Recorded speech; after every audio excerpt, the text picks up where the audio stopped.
हाँ, good morning. तो क्या पढ़ रहे थे अपन? राजकोषीय नीति, फिस्कल पॉलिसी। तो क्या होती है फिस्कल पॉलिसी? ये सरकार की प्राप्तियों और व्यय की जो है वो नीति होती है कि सरकार के पास कहां कहां से तो पैसे आते हैं और कहां कहां पैसे जो है वो जाते हैं। और इस नीति को किसके माध्यम से व्यक्त करते हैं? बजट। किसके माध्यम से व्यक्त किया जाता है? बजट के माध्यम से जो है इस नीति को व्यक्त करते हैं। और बजट जो है, संविधान के अंदर बजट का कोई उल्लेख नहीं किया गया है, कोई एक्सप्लेनेशन नहीं है। संविधान में कौन सा शब्द यूज हुआ है? वार्षिक वित्तीय विवरण, एनुअल फाइनेंशियल स्टेटमेंट। कौन सा आर्टिकल में? 112, आर्टिकल 112 के अंदर जो है ये एनुअल फाइनेंशियल स्टेटमेंट है। यानी बजट एक पॉपुलर वर्ड है। बजट तो कैसा शब्द है? एक प्रचलित शब्द है। और ओरिजिनली इसका मीनिंग क्या हुआ करता था? बैग, चमड़े का बैग जो है वो इसका मीनिंग हुआ करता था। और फ्रेंच भाषा में से उसका ओरिजिन है। ये बजट जो है वो कौन पेश करता है? वित्त मंत्री। किसके बिहाफ पर? राष्ट्रपति के बिहाफ पर जो है वित्त मंत्री के द्वारा लोकसभा में पेश किया जाता है। और भारत के अंदर बजट पहली बार कब पेश किया गया था? 1860। 1860 में किसके द्वारा? जेम्स विल्सन के द्वारा। और स्वतंत्र भारत का पहला बजट आर.के. षणमुखम शेट्टी के द्वारा जो है 1947 में स्थापित किया, प्रेजेंट किया गया था। बजट कब प्रेजेंट किया जाता है? कब प्रेजेंट करते हैं बजट? फरवरी का पहला कार्य दिवस, first working day of February जो है वो किया जाता है। इससे पहले कब करते थे? Last working day. 2017 से पहले जो है वो last working day of February को होता है। और ये क्यों फर्स्ट वर्किंग डे पे क्यों किया? एक तो जो भी सरकारी योजनाएं हैं या सरकारी घोषणाएं हैं वो समय पर उनको लागू किया जा सके, टाइमली उसका इंप्लीमेंटेशन हो सके। और दूसरा कि अब हमको लेखानुदान पारित करने की कोई आवश्यकता नहीं है। वोट एंड अकाउंट जो है वो अब पास करने की आवश्यकता नहीं होती है अगर आप इसको पहले पारित कर लेते हैं। और कोशिश करते हैं कि वित्तीय वर्ष जब शुरू हो उससे पहले पहले बजट जो है वो पारित हो जाए। यानी 20 मार्च तक जो है बजट क्या हो जाता है? वो पारित हो जाता है भारत के अंदर अभी वर्तमान में। और एक है इसका टाइम, वर्तमान में तो आता है कितने बजे? ये 11 बजे। और उससे पहले कब आता था? ये 5 बजे जो है वो आता था। अब देखो ये जो 2017 का जो बजट था, उस 17 के बजट में कुल 3 बड़े परिवर्तन जो है वो किए गए थे। एक परिवर्तन तो ये था कि बजट की डेट जो उसको क्या कर दिया गया? प्रीपोन कर दिया गया कि वो जो फरवरी की लास्ट वर्किंग डे से उसको फरवरी का फर्स्ट वर्किंग डे। इसके अलावा दूसरा जो परिवर्तन किया गया वो किया गया कि रेल बजट जो है,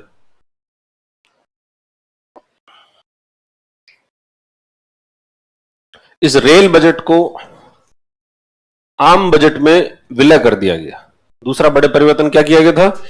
रेल बजट जो उसको किसमें मिला दिया? आम बजट, जनरल बजट जो उसके अंदर में। पहले 2 प्रकार के बजट आया करते थे। एक तो होता था जनरल बजट और एक दूसरा बजट होता था जिसको क्या कहते थे? Rail budget. यानी रेलवे का के पास कहां से पैसे आ रहे हैं और रेलवे के क्या क्या खर्चे हो रहे हैं, इसके लिए एक अलग से जो है बजट पेश किया गया जिसको नाम देते थे रेल बजट। और इस रेल बजट का विलय किसमें कर दिया? आम बजट। और क्या ये रेल बजट हमेशा से ही अलग आता था? तो हमेशा से नहीं हुआ करता था। पहले क्या हुआ करता था कि रेल, पहले तो एक ही जनरल बजट आता था। जब 1860 में पहली बार जेम्स विल्सन ने बजट पेश किया तब बजट एक ही था। परंतु उसके बाद में भारत के अंदर रेलवे का विकास होने लगा। रेलवे जो है, रेलवे का धीरे धीरे डेवलपमेंट हुआ। और रेलवे के अंदर अंग्रेजों की जो संपत्ति है, पूंजी है, वो बहुत ज्यादा निवेश की गई। ब्रिटिश कैपिटल जो है निवेश की गई थी किसके अंदर? रेलवे के अंदर। रेलवे ने, इंडिया की जो रेलवे, इंडियन रेलवे, इसने अंग्रेजों को ये कहा कि आप अपने पैसे लाओ और यहां पर निवेश करो, इंडियन रेलवे जो उसमें इन्वेस्ट करो और हम आपको लाभ की गारंटी देंगे कि आपको प्रॉफिट जो है वो होगा ही इसके अंदर, और हम आपको प्रॉफिट कमा के देंगे। तो इस वजह से बहुत सारे अंग्रेजों के द्वारा भारत के अंदर निवेश किया गया इंडियन रेलवे के अंदर। अब जब इंडियन रेलवे में निवेश किया तो फिर इसका मतलब जो निवेशक थे, जो भी इन्वेस्टर थे, उन इन्वेस्टर्स का एक बेसिक उसमें ध्यान आया कि यार ये रेलवे कैसे काम कर रहा है, ये हमें पता भी होना चाहिए कि भाई रेलवे प्रॉफिट कर रहा है या नहीं कर रहा है, रेलवे के खर्चे कहां हो रहे हैं, कितनी इनकम आ रही है, इन सब चीजों को ध्यान में रखना चाहिए। और इसके लिए इस रेल बजट को आम बजट से अलग कर दिया गया। कब किया गया था? 1924 में। कब किया गया? 1924, 1924 में। एक कमेटी बनी थी इससे पहले जिसका नाम था एकवर्थ कमेटी। कौन सी समिति थी ये? एकवर्थ समिति। तो एकवर्थ समिति की सिफारिश पर रेल बजट को आम बजट से अलग कर दिया। और क्यों किया गया था अलग? क्योंकि अंग्रेजों के द्वारा इसमें बहुत ज्यादा निवेश किया हुआ था, अंग्रेजों का ब्रिटिश निवेश बहुत ज्यादा था, इस वजह से इसको अलग किया गया था। और उस समय रेल बजट होता भी बहुत बड़ा था, आपका जो जनरल बजट है उससे काफी बड़ा जो है क्या हुआ करता था, रेल बजट होता था, बहुत बड़ा बजट होता था, इसलिए इसको अलग कर दिया। अब 1947 में भारत हो गया आजाद। आजाद होने के बाद में रेलवे जो है पूर्ण रूप से भारत सरकार की संपत्ति बन गई, पूर्ण रूप से उसका नेशनलाइजेशन हो गया, completely Indian government of India बन गई। यानी अब इसमें कोई ब्रिटिश निवेश नहीं है, अब इसके अंदर किसी प्रकार का ब्रिटिश इन्वेस्टमेंट नहीं है। और ब्रिटिश इन्वेस्टमेंट नहीं है तो अंग्रेजों का ऐसा कोई ध्यान भी नहीं है कि साहब रेलवे का कैसे कार्य चल रहा है, तो इस वजह से रेल बजट जो है वो अप्रासंगिक हो गया। हम यहाँ पेश तो कर रहे थे, परंतु अब उसकी जो आवश्यकता ही नहीं थी। जब इसको अलग किया गया था तब जो रीजन थे वो रीजन जो है वो अब एग्जिस्ट नहीं करते थे। तो फिर भी भारत के अंदर जो रीजन एग्जिस्ट करे ना करे, अपने तो जो है वो रेल बजट पेश करना है तो करना ही है। जैसे वो अपन ने देखा था कि भाई बजट कब पेश करेंगे, तो शाम को 5 बजे। अब शाम को 5 बजे क्यों करेंगे, तो पहले भी ऐसा ही चल रहा है। पहले ऐसा क्यों चलता था, तो पहले तो ऐसे इसलिए चलता था क्योंकि अंग्रेज भाई जो यूके के अंदर इस बजट को देखते थे लोग बाग, अब कोई देखता नहीं है, परंतु फिर भी वैसे ही चल रहा था। और ऐसा ही किसके साथ था, रेल बजट के साथ। तो रेल बजट के साथ भी जो है वो ऐसा रेल बजट जो लगातार चलता आ रहा था। फिर एक समिति बनाई गई जिस समिति का नाम है विवेक देब्रॉय। कौन सी कमेटी बनाई गई, विवेक देब्रॉय समिति जो है वो बनाएगी। विवेक देब्रॉय कौन है, विवेक देब्रॉय जो है वो भारत के अंदर प्रधानमंत्री की आर्थिक सलाहकार परिषद के अध्यक्ष हैं। वर्तमान में कौन है, प्रधानमंत्री की आर्थिक सलाहकार परिषद, प्राइम मिनिस्टर की इकोनॉमिक एडवाइजरी काउंसिल, उस इकोनॉमिक एडवाइजरी काउंसिल के चेयरमैन है विवेक देब्रॉय। इकोनॉमिस्ट है ये, अर्थशास्त्री है एक। तो ये विवेक देब्रॉय के नेतृत्व में एक कमेटी बनाई गई रेलवे मॉडर्नाइजेशन के लिए,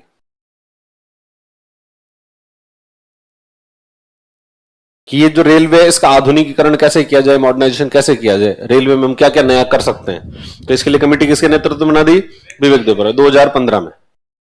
और विवेक देब्रॉय ने काफी सारी सिफारिशें दी कि रेलवे के अंदर हमें क्या क्या करना चाहिए और क्या नहीं करना चाहिए। उसके अंदर इसने एक बड़ी सिफारिश दी कि सब ये जो रेल बजट है इसको बंद कर दो आप। ये जो रेल बजट तुम चलाते हो, इस रेल बजट को क्या कर दिया जाना चाहिए, बंद कर दिया जाना चाहिए। क्यों बंद कर दिया जाना चाहिए, तो उसने कहा कि ये जो रेल बजट है ये जो है वो रेलवे का फायदा तो इससे कुछ होता नहीं है रेल बजट से, और ये जो है रेल बजट लोक लुभावनी घोषणाएं करने का एक मंच बनकर रह गया है कि भाई रेल मिनिस्टर आता है और रेल मिनिस्टर आकर संसद में भाषण देता है, और उन भाषण के अंदर वो जो अपना रेल बजट की जो भाषण होती है उसके अंदर वो खूब सारी घोषणाएं करके जाता है कि खूब सारी नई ट्रेनें चला देंगे, खूब सारी रेलवे की फैक्ट्री खोल देंगे, खूब सारी बातें जो है करके जाता है। जबकि पिछले साल जो घोषणाएं हुई है वो पूरी अभी तक हुई नहीं है, और ये नई नई घोषणाएं करता रहता है। तो ये नई नई घोषणाएं करोगे तो नए नए खर्चे होंगे, तो रेलवे के खर्चे बहुत ज्यादा हो जाएंगे, और इनकम के लिए कभी सोचते भी नहीं है। रेलवे की इनकम कहां से होगी, रेलवे की इनकम के 2 बड़े सोर्स हैं। पहला सोर्स तो जो है वो यात्री किराया, कौन सा है, यात्री का पैसेंजर फेयर, और दूसरा जो होता है वो होता है माल भाड़ा, फ्रेट चार्जेस। तो यात्री किराया और माल भाड़ा, ये 2 जो है वो बड़े सोर्सेज होते हैं। और कोई भी वित्त रेल मंत्री जो है वो इसमें यात्री किराए को बढ़ाने की कोशिश नहीं करता। कभी भी जो है रेलवे की घोषणाएं तो बहुत ज्यादा कर दी जाती थी रेल बजट के अंदर कि सब हम ऐसा करेंगे वैसा करेंगे, नई रेल चला देंगे, यहाँ नई पटरी बिछा देंगे, वो कर देंगे, घोषणाएं तो बहुत ज्यादा है।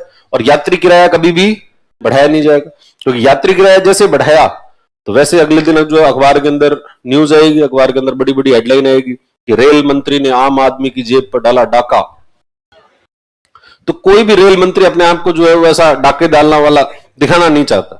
हर आदमी पॉपुलर बनना चाहता है, और वो ये बनना चाहते हैं कि साहब इनके जैसा तो कोई रेल मिनिस्टर हुआ ही नहीं, और इन्होंने रेलवे देखो क्या शानदार चले, कभी यात्री भाड़ा बढ़ाया नहीं, और सब चीजें जो अच्छा ही करते रहे। अब आप यात्री का भाड़ा नहीं बढ़ाओगे तो इनकम तो हो नहीं रही है और खर्चा बहुत ज्यादा है, तो क्या करोगे। अब इनकम है नहीं, खर्चा ज्यादा है, तो इसका मतलब आपके इन्वेस्टमेंट कम हो जाएंगे, आप निवेश नहीं करोगे। ना तो निवेश करोगे तकनीक पर, रेलवे की टेक्नोलॉजी में कोई इन्वेस्ट नहीं, रेलवे जो अभी भी भारत के अंदर पुराने जमाने की जो रेलवे वैसे ही चल रही है। ना ही रेलवे की सेफ्टी पर, कि रेलवे के अंदर क्या सेफ्टी होनी चाहिए, सेफ्टी मेजर्स कैसे होने चाहिए, उसके ऊपर भी कोई निवेश नहीं है। और ना ही कोई जो है रेलवे के एक्सपांशन पर, रेलवे का एक्सपेंशन भी भारत के अंदर जो है बहुत कम। हमारे को तो जो है इस बात पे तो ब्रिटिशर्स का बड़ा धन्यवाद देना चाहिए, जो तो अंग्रेज थे जो, और उन्होंने भारत में आकर जो है रेलवे बिछाई। अगर वो नहीं होते तो भारत के अंदर कभी रेलवे नहीं बिछती। और टेक्नोलॉजी का ट्रांसफर इतनी तेज गति से हुआ है ब्रिटिश काल के अंदर, जैसा बाकी जो है वो नहीं होता। भाई 1830 1830 ईस्वी के अंदर पहली बार रेलवे चलाई गई इंग्लैंड के अंदर। इंग्लैंड में फर्स्ट रेलवे कब चलाई गई थी? 1830 में। और भारत में पहली बार रेलवे कब चली है? 1853 में। तो 1830 में उनके वहां चली और 1853 में कहां पर चला दी? भारत के अंदर। और यानी इसका मतलब अंतर कितना हुआ? मात्र 23 साल। मात्र 23 साल के अंदर इतनी बड़ी टेक्नोलॉजी जो कि पूर्ण रूप से रिवोल्यूशनरी है, उसको इंग्लैंड से लेकर कहां आ गए? भारत के अंदर। और वर्तमान में देखो आप, वर्तमान के अंदर दुनिया जो है ये बुलेट ट्रेन वगैरह चला चलो के अब मतलब इससे बाहर निकलने वाली है।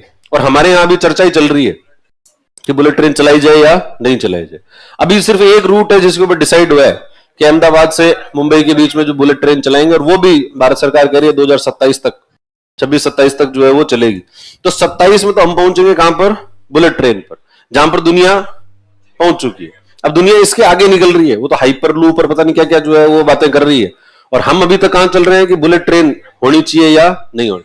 और उसमें भी अपने कई लोग ऐसे नहीं नहीं क्या करोगे बुलेट ट्रेन चला के?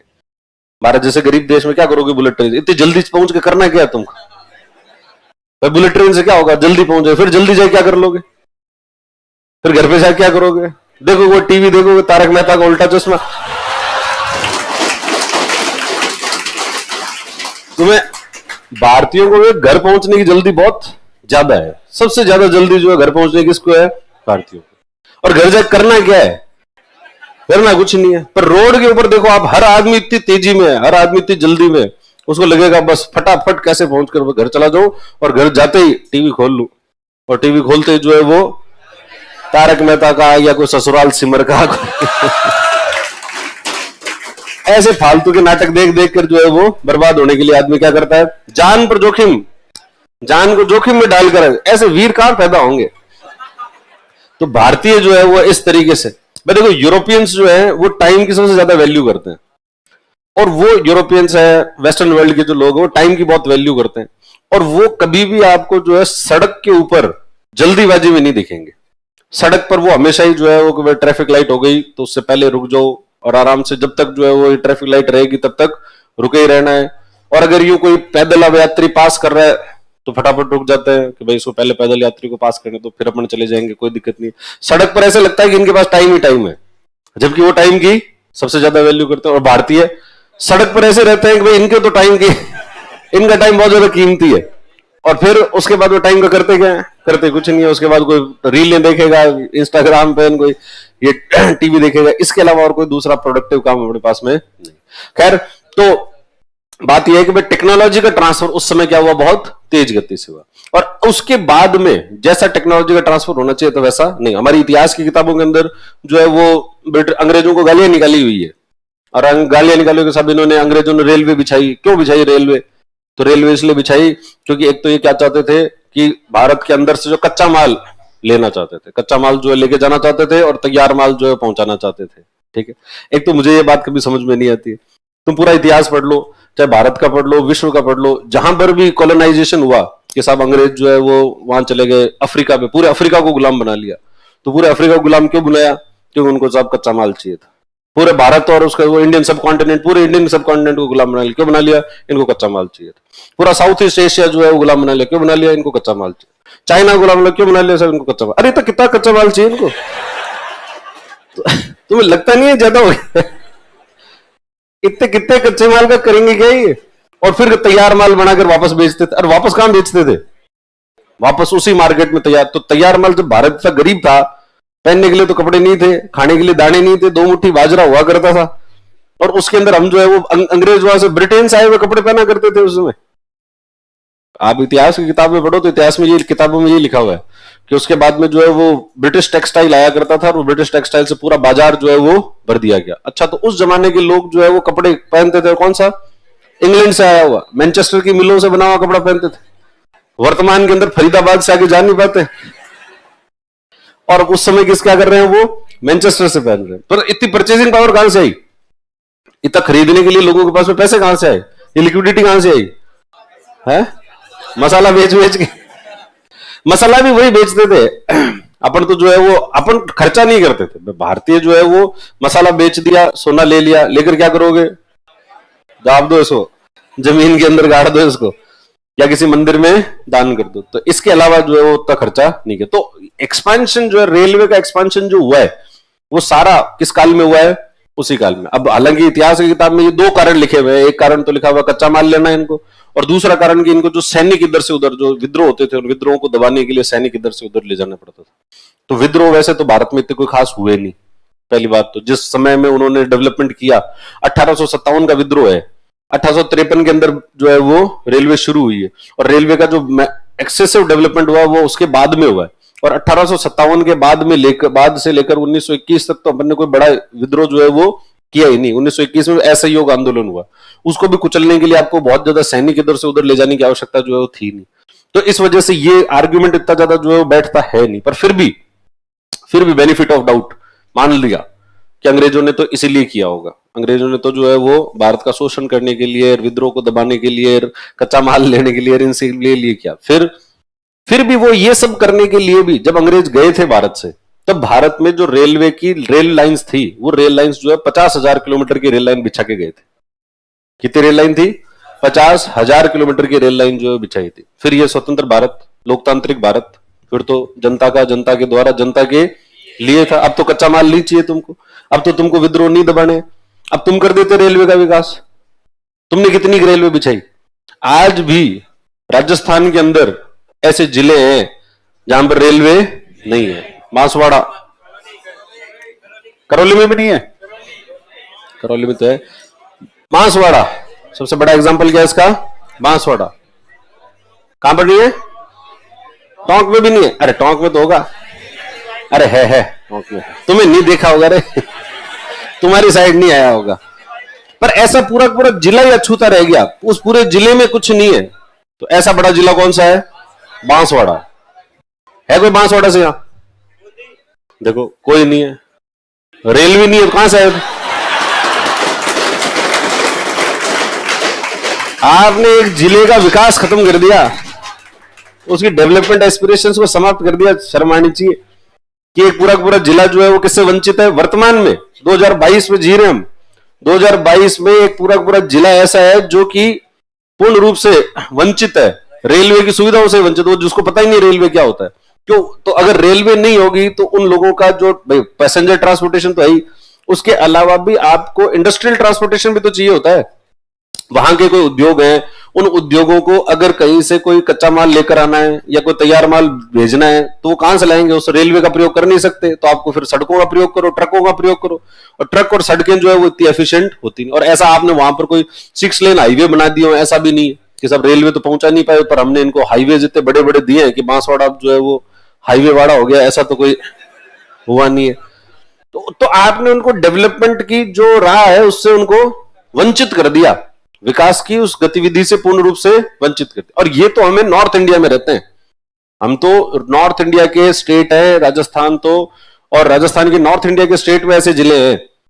तो और हमको तो कहा जाता है कि ये तो नॉर्थ इंडिया तो जो मेन स्ट्रीम इंडिया है, वो उत्तर पूर्व के जो राज्य हैं, नॉर्थ ईस्टर्न स्टेट्स, उत्तर पूर्व के राज्यों के अंदर तो रेलवे कुछ ही नहीं है ही नहीं, पहुंची नहीं वहां पर, बहुत ही कोई कम। और रेलवे का रोड भी जो है इतनी कोई खास रोड भी नहीं है। अब जो रोड भी नहीं है, रेल भी नहीं है, तो उनकी कनेक्टिविटी भारत से होगी कैसे? शेष भारत से उनकी कनेक्टिविटी नहीं होगी, और कनेक्टिविटी नहीं होगी तो वो लोग अलग ही फील करेंगे अपने आप को। यार हम भारत से जुड़े हुए हैं, हम भारतीय हैं, कैसे माने अपने आप को हम भारतीय हैं?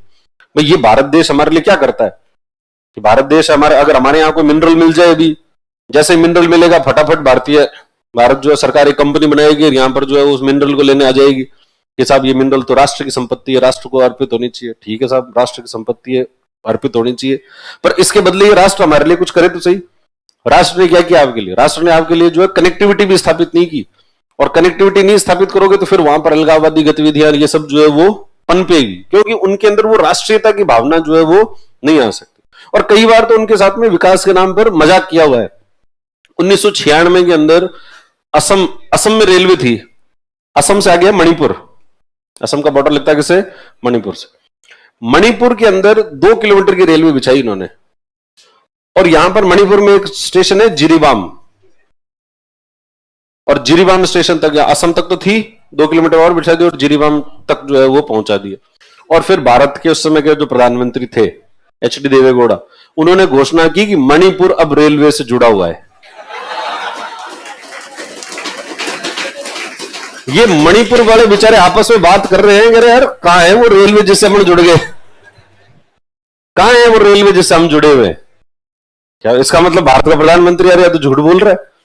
उसने हमें भी कहा कि भाई मणिपुर जुड़ा हुआ, अपन तो जुड़े ही नहीं, अपने तो पहुंचे नहीं रेलवे। आप आसपास को ढूंढ ढूंढ के देख ले, घूम फिर के, यार कहां है, कहां से जोड़ दिया तुमने हमें? फिर पता लगा कि अरे यार 2 किलोमीटर। और जब इन्होंने जाकर वहां देखा होगा कि अपन किस तरीके से जुड़े हुए हैं, तो 2 किलोमीटर की इन्होंने रेलवे बिछाकर और ये राष्ट्र के सामने घोषणा कर रहे हैं कि हमने मणिपुर को जोड़ दिया। तो ये मणिपुर वाले के मूर्ख दिखते हैं तुमको? मणिपुर वाले लोगों की भावनाओं का क्या होगा? वो यही सोचेंगे भाई ये तो धोखा है, इसको थोड़ी कहते हैं जुड़ना।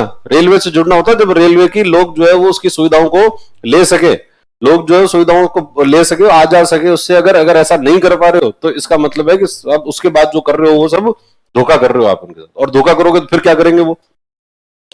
फिर वो अलगाववादी करेंगे कि भाई हमको नहीं रहना। फिर उनको कोई भी भड़का दे, कोई भी आकर कोई नेता आगे भड़का दे कि अरे भारत के साथ मत रहो, तो वो फटाफट उस बात को मान लेंगे। हाँ यार, आपने जम्मू कश्मीर को भारत में मिलाने के लिए खूब पैसे लगाए, जम्मू कश्मीर में हजारों करोड़ों रुपए जो है जम्मू कश्मीर में झोंक दिए कि जम्मू कश्मीर को किससे रखना चाहिए, कश्मीर। और जम्मू कश्मीर में नहीं, कश्मीर, कश्मीर वैली, कश्मीर को जम्मू को भारत के साथ में रखना है, इसलिए हजारों करोड़ रुपए जो उसके अंदर झोंक दिए। ये उत्तर पूर्व के राज्य है, ये रहने के लिए तैयार है कि हम रह जाएंगे तुम्हारे साथ, हमारे ऊपर कुछ करो तो सही, इन्वेस्टमेंट हमारे ऊपर ही करो, तो थोड़ा बहुत हमें ही मनाओ। पर इनको कोई मनाने की बात कर ही नहीं रहा। तो इसलिए ये जो रेलवे है, उस रेलवे का विकास जो है उतना नहीं हो पाया। और रेलवे का विकास क्यों नहीं हो पाया? उसका बड़ा कारण क्या है? उसका बड़ा कारण है कि रेलवे के पास में इन्वेस्टमेंट के लिए पैसे ही नहीं है। रेलवे के पास में जितना निवेश करना चाहिए उस निवेश के पैसे नहीं है। और निवेश के पैसे क्यों नहीं है? क्योंकि कमाई नहीं हो रही, खर्चा है ज्यादा। खर्च तो आपका ज्यादा है और कमाई उतनी नहीं हो रही। कमाई क्यों नहीं हो रही? तो किराया जो है आप बढ़ाते ही नहीं हो। कभी किराया जैसे बढ़ाओगे वैसे ही सब कई सारे संगठन आ जाएंगे, आप किराया वापस लो। तो रेल किराया जो हमेशा बढ़ाता थे और फिर बढ़ा के उसको वापस लेते। और जो रेल मंत्री आता था वो लोक लुभावनी घोषणाएं करके चला जाता, उसको लगता था मेरे कौन सी घर की जाती है, अपने तो जो है वो बोल दो, जितनी बड़ी जो करनी है उतनी बड़ी घोषणाएं कर दो, खर्चा लगेगा ठीक है, पर अपन तो पॉपुलर हो जाएंगे। पर अपन पॉपुलर हो जाएंगे तो अपनी तो जो सीट है वो तो पक्की हो जाएगी। रेलवे का विकास हो और नहीं हो, भारत का विकास हो नहीं हो, उससे अपन को क्या मतलब है? तो वो इतनी संकीर्णता से जो है वो जब सोचने लगे, और इस संकीर्णता से सोचने लगोगे तो देश का विकास जो है वो नहीं होगा और रेलवे का विकास भी नहीं होगा। और इस वजह से फिर विवेक देबरॉय ने कहा कि इस नाटक को बंद करो, कि क्या रेलवे का बजट लेके आते हो और रेल मंत्री जो फालतू की घोषणाएं करके चला जाता है। इस नौटंकी को क्या किया जाना चाहिए? बंद। और फिर इस नौटंकी को बंद कब किया गया? 2017 के अंदर जाकर जो है वो बंद किया। और फिर कहा कि रेल किराया जब जचे जब क्या कर दिया करो, चुपचाप बढ़ा दिया। और भारतीय भी क्या है ऐसे कि रेल किराया मत बढ़ाओ, हमारा रेल किराया तो वैसा ही रहना चाहिए। अब अगर वो रेल किराया नहीं बढ़ाएंगे तो उनके इतने तो इंप्लॉइज हैं, रेलवे जो है सबसे ज्यादा इंप्लॉयमेंट देने वाले उसमें से आता है, संस्थानों में से। अब इतने सारे इंप्लॉइज हैं तो उनको तनख्वाहें कहां से दोगे?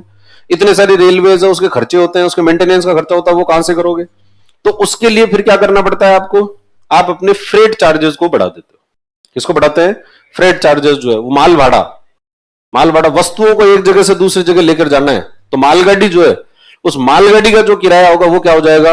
वो बढ़ जाएगा। क्योंकि मालगाड़ी विद्रोह करती नहीं है कि साहब हमारे ऊपर आपने कैसे कर दिया, तो मालगाड़ी का किराया क्या कर देते हैं? बढ़ा देते हैं। अब मालगाड़ी का किराया बढ़ाने से क्या होता है? एक जगह से दूसरी जगह जाने के लिए, सामान लेकर जाने में भारत के अंदर जो किराया लगता है वो दुनिया में सबसे ज्यादा है। दुनिया के सबसे ज्यादा किराया वाले जो एरियाज है उसमें कौन आता है? इंडियन रेलवे जो आती है, कि वस्तु को एक जगह से दूसरी जगह भेजने में एक तो टाइम सबसे ज्यादा लेते हैं और पैसा भी सबसे ज्यादा लेते हैं। मतलब आपने किराया भी ज्यादा लगाया, उसके बाद भी आपको टाइम ज्यादा लगाना पड़ेगा, उसके बाद भी वो मालगाड़ी चलेगी एकदम धीरे धीरे धीरे धीरे। मालगाड़ी कभी प्रायोरिटी में नहीं है, कभी जो है मालगाड़ी की तो वरीयता रही नहीं। मालगाड़ी को हमेशा ही, कभी देखा होगा आपने मालगाड़ी चल रही है तो क्या चल रही होगी? बहुत धीमे। मतलब बचपन में कई लोग तो ये समझते हैं मालगाड़ी का मतलब होता है वो गाड़ी जो कि धीरे चलती हो, वो गाड़ी जो कि धीरे चलती है उसको क्या कहते हैं? मालगाड़ी। क्योंकि भारत के अंदर कभी तेज मालगाड़ी चलती हुई कि भाई शताब्दी की स्पीड से मालगाड़ी चलती हुई है कभी देखी नहीं। और मालगाड़ी क्यों जाए? जब भी कहीं पर अगर किसी को क्रॉसिंग देनी हो तो रुकेगा कौन? मालगाड़ी रुक जाएगी, पैसेंजर गाड़ी। इनको पहले भेजो, इनको जल्दी है कि इनको रोक ले, ये आओ करेंगे। ये मालगाड़ी तो ये तो कुछ नहीं करेगी, आओ इनको तो रोक लो और इनको क्या करो? तेजी से भेजो। तो वो जो ट्रैक है, पटरी तो एक ही है, उसी पटरी पे मालगाड़ी चल रही है और उसी पटरी पर पैसेंजर गाड़ी चलनी है। और प्रायोरिटी किसको है? पैसेंजर गाड़ी को प्रायोरिटी है। पैसेंजर हाउ कर सकता है, वो मालगाड़ी हाउ नहीं कर सकती, उसको कहते चुपचाप आ जाना, धीरे धीरे जब पीते रहो। तो मतलब व्यक्ति के सपने में भी मालगाड़ी आ जाए तो भी वो तेज नहीं चलेगी, तो भी वो धीरे ही चलेगी, क्योंकि उसने कभी इमेजिन ही नहीं कर सकता कि ऐसा भी हो सकता है क्या कि मालगाड़ी और तेज, पर दुनिया में ऐसी होती है, मालगाड़ी ऐसी भी होती है जो कि बहुत तेज चलती है, और तेज चलती है और डेडिकेटेडली जो आपके कॉरिडोर्स हैं डेडिकेटेड, अभी अब तो खैर भारत में बन रहे हैं और बन गए हैं, मतलब eastern dedicated freight corridor, western dedicated freight corridor, जो कि सिर्फ और सिर्फ के लिए किसके लिए समर्पित है, मालगाड़ी के लिए। मालगाड़ी का खुद का निजी ट्रैक है, अब वो उसके ऊपर शान से चल सकते हैं कि अब ये उसका निजी ट्रैक है, तो एक निजी अलग से ट्रैक जो है वो बनाया गया किसके लिए, मालगाड़ी की, ताकि वो पैसेंजर गाड़ी वाला दबाव उसको नहीं झेलना पड़े, और ताकि भारत के अंदर ये जो वस्तुओं का आना का लाना ले जाना है ये आसान हो सके। और आपने क्योंकि रेलवे को डेवलप नहीं किया, तो फिर दूसरा मोड ऑफ ट्रांसपोर्टेशन क्या होगा, रेलवे को नहीं करोगे तो रोड पर रहेगा, और रोड पर इतना ज्यादा दबाव है जिसकी को हद नहीं। आपने हाईवेज बना दिए, बड़े सारे हाईवे बनाए, अब इन हर हाईवे पर इतने सारे ट्रक हैं, ये सारे ट्रक जो है वो सामान इधर से उधर ले जाने का काम करते हैं, और ये ट्रक की वहां पर डेंसिटी बहुत ज्यादा हो गई। हाईवे पे आप टोल पे करो, उसके बाद में भी आप बहुत तेज गति से कोई हाईवे क्रॉस कर पाओगे ऐसा नहीं है। क्यों नहीं है, क्योंकि उसमें ट्रक्स की संख्या बहुत ज्यादा है, और ट्रक्स की संख्या ज्यादा होगी तो एक तो एक कॉस्टली होता है। अगर आप जो है ट्रक और रेल, इन दोनों में से जो मोड ऑफ ट्रांसपोर्टेशन अगर आप चूज करोगे, आपको कोई सामान मंगाना है और एक तो आपने मंगाया ट्रक से और एक सामान मंगाया किससे, रेलवे से, तो सस्ता क्या पड़ता है, रेलवे, और सेफ भी रेलवे ही है। ट्रक जो है उसके तो एक्सीडेंट होने के चांसेस बहुत ज्यादा होते हैं, वो पलटी खा जाएगा, और ट्रक जैसे पलटी खाएगा तो उसके बाद वो हाईवे जाम, और हाईवे जाम तो सब बाकी सारी गाड़ियां जो है वो जाम हो गई, आगे चल ही नहीं पाएंगे। तो इसलिए ये जो रोड का ट्रांसपोर्टेशन है वो वैसे इतना अच्छा ट्रांसपोर्टेशन होता नहीं है, पर भारत में सबसे ज्यादा जोर किस पे डाला हुआ है, इसी पे डाला हुआ है। तो इसलिए कई तो लोग इसी कारण से उनको आयात करना पड़ जाता है, क्योंकि सामान एक जगह से दूसरी जगह पहुंचना बहुत टाइम लग जाता है उसमें। अगर आप राजस्थान से केरल को सामान पहुंचाना है और ट्रक में पहुंचाओ तो उसमें टाइम जो है वो ज्यादा लग जाएगा। एक बार कोई केरल का बिजनेसमैन था और उसका कोई इंटरव्यू आ रहा था किसी टीवी चैनल पर, और उससे पूछा गया कि यार आप, वो कोई चीज लेता था रॉ मटेरियल, वो गुजरात में भी होता है और साउथ अफ्रीका में भी होता है, तो वो लाता था कहां से, साउथ अफ्रीका से। तो उससे किसी ने पूछा कि यार आप जो है साउथ अफ्रीका से क्यों लाते हो जबकि भारत के अंदर यही चीज उपलब्ध है, तो भारत से ले लिया करो, तो हमारा इंपोर्ट नहीं करने पड़ेगा, हमको आयात नहीं करना पड़ेगा। तो उसने कहा कि साहब गुजरात से मंगाए तो उसमें टाइम लगता है ज्यादा, साउथ अफ्रीका से जाता है जल्दी, तो इसलिए हम कहां से मंगाते हैं, साउथ अफ्रीका से मंगा लेते हैं, गुजरात से हम उस चीज को नहीं मंगाते। और उसमें उनकी क्वालिटी और वो जो है वो सब बाकी सब चीजें भी बहुत अच्छी है जो कि भारत के अंदर नहीं। तो मोड ऑफ ट्रांसपोर्टेशन के रूप में रेलवे जो है उतना खास डेवलप नहीं हो पाया, और उसका बड़ा कारण जो विवेक देबरॉय ने बताया वो क्या बताया, रेल बजट को बताया कि इन्वेस्टमेंट नहीं, और फिर दूसरा सेफ्टी। रेलवे के अंदर एक और बड़ी चीज थी, वो क्या थी, सेफ्टी, कि भाई हर थोड़े दिनों में जो भी नया रेल मंत्री है उसके रेल मंत्री के काल में एक्सीडेंट हो जाता था। पहले मतलब रेलवे का एक्सीडेंट होना बहुत नॉर्मल बात, कोई भी रेल मंत्री आए रेलवे का क्या हो जाएगा, एक्सीडेंट, और जैसे एक्सीडेंट होगा फिर उससे इस्तीफा ले लिया जाएगा, उसको इस्तीफा लेकर कोई दूसरे व्यक्ति को रेल मंत्री बना दे।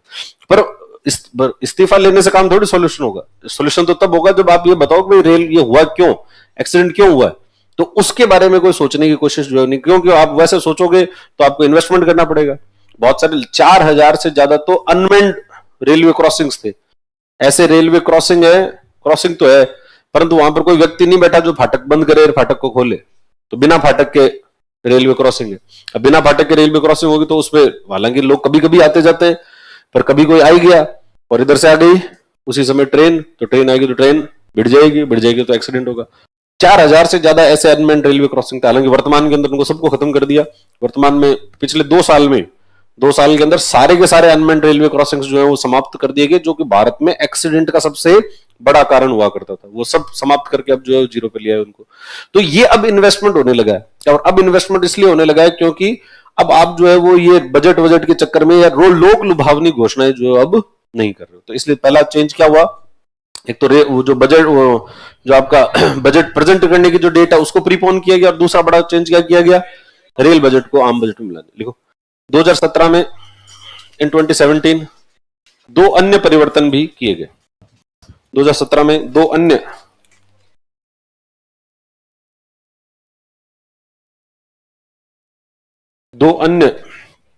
परिवर्तन भी किए गए। 2017 में एसी कम करवा दो भाई, फिर गर्मी हो जाएगी, किसी को ठंड लगती है किसी को गर्मी लगती है, पता नहीं है तुम्हारा। 2017 में दो अन्य परिवर्तन भी किए गए। In 2017 two other changes were also made. 2017 में दो अन्य परिवर्तन भी किए गए। In 2017 two other changes were also made. पहला, रेल बजट को आम बजट में मिला दिया गया। Rail budget was merged with general budget. Rail budget को आम बजट में मिला दिया गया। Rail budget was merged in general budget. Rail budget को आम बजट में मिला दिया गया। Rail budget was merged in general budget. Rail budget को आम बजट में मिला दिया गया। किस समिति की सिफारिश पर? विवेक देबरॉय समिति की सिफारिश पर। On the recommendation of Vivek Debroy committee. Vivek Debroy समिति की सिफारिश पर। कौन है ये विवेक Debroy?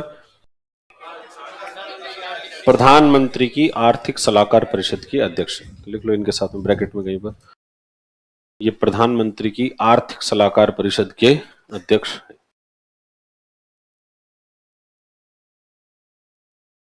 Is chairman of prime ministers economic advisory council. ये प्रधानमंत्री की आर्थिक सलाहकार परिषद के अध्यक्ष हैं। Is chairman of prime ministers economic advisory council. ये प्रधानमंत्री की आर्थिक सलाहकार परिषद के अध्यक्ष हैं।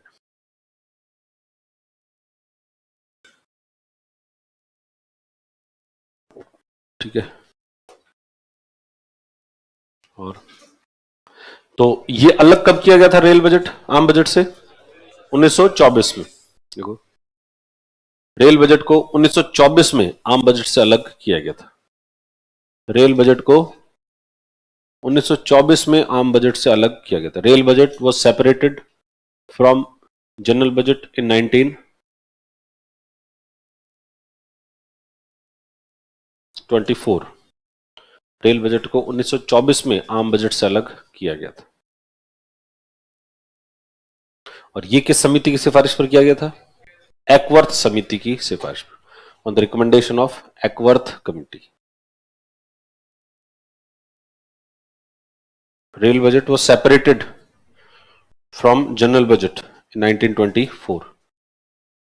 रेल बजट को आम बजट से 1924 में अलग किया गया था एक्वर्थ समिति की सिफारिश पर। On the recommendation of Acworth committee.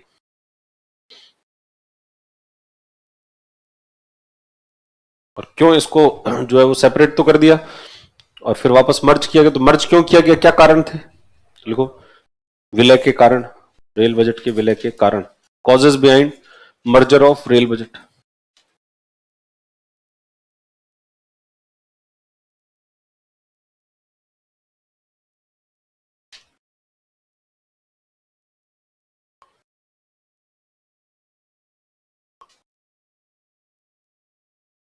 पहली बात, रेल बजट लोक लुभावनी घोषणाएं करने का मंच बनकर रह गया था। Rail budget was reduced to a platform. Rail budget लोक लुभावनी घोषणाएं करने का मंच बनकर रह गया था। Rail budget was reduced to a platform for making populist announcements. Rail budget लोक लुभावनी घोषणाएं करने का मंच बनकर रह गया था। Rail budget was reduced to a platform for announcing populist या फॉर पॉपुलिस्ट अनाउंसमेंट्स। लोक लुभावनी घोषणाएं करने का मंच बनकर रह गया था, जिससे विच इंक्रीज्ड रेलवेज एक्सपेंडिचर, जिससे रेलवे का खर्च बढ़ गया। विच इंक्रीज्ड रेलवेज एक्सपेंडिचर, जिससे रेलवे का खर्च बढ़ गया, परंतु आय में वृद्धि नहीं हुई। But income did not increase. परंतु आय में वृद्धि नहीं हुई। But income did not increase. परंतु आय में वृद्धि नहीं हुई। But income did not increase. खर्च में वृद्धि हो गई परंतु किसमें नहीं हुई? आय में वृद्धि जो है वो नहीं हुई। इससे फिर आगे लिखो दूसरा, रेलवे का निवेश प्रभावित हो रहा था, investment in railway was getting affected.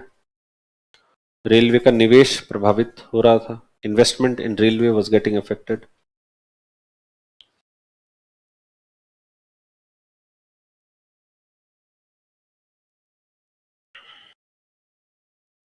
निवेश प्रभावित हो रहा था, ठीक है। और फिर अगली बात कि जब इसको अलग किया गया था ना, जब 1924 में अलग किया गया था, तो क्यों किया गया था अलग? क्योंकि इसमें अंग्रेजों का निवेश था, ब्रिटिशर्स का निवेश था, और वर्तमान के अंदर ऐसी कोई स्थिति नहीं थी। और दूसरी बात, उस समय जब अलग किया गया था तब इसका ये जो रेल बजट है वो होता बहुत बड़ा था, और वर्तमान में रेल बजट इतना बड़ा नहीं होता। रेल बजट से ज्यादा तो जो होता है वो डिफेंस बजट होता है। रेल बजट से ज्यादा कौन सा बजट है? Defence budget. डिफेंस मंत्रालय का जो बजट है वो उससे बजट बड़ा है, पर फिर भी उसको आम बजट के साथ ही पेश किया जाता है। कोई अलग से रक्षा बजट जो है भारत में नहीं आता। तो जब अलग से रक्षा बजट नहीं आता, जो कि साइज में भी बड़ा है, तो फिर ये जो साइज में छोटा है उसको अलग से क्यों पेश कर रहे हो? तो लिखो, रेल बजट से बड़ा आकार रक्षा बजट का है। Defence budget is larger than rail budget. Rail budget से बड़ा आकार रक्षा बजट का है।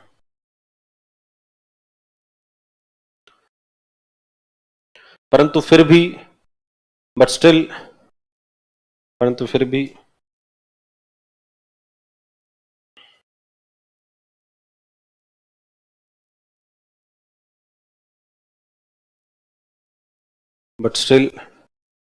फिर भी इसे आम बजट के साथ ही पेश किया जाता है। But still it is presented along with general budget. परंतु फिर भी इसे आम बजट के साथ ही पेश किया जाता है।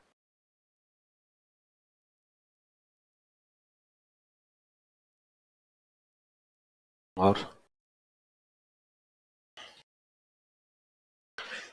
वर्तमान में रेलवे में कोई ब्रिटिश निवेश नहीं है। At present there is no British investment in railways.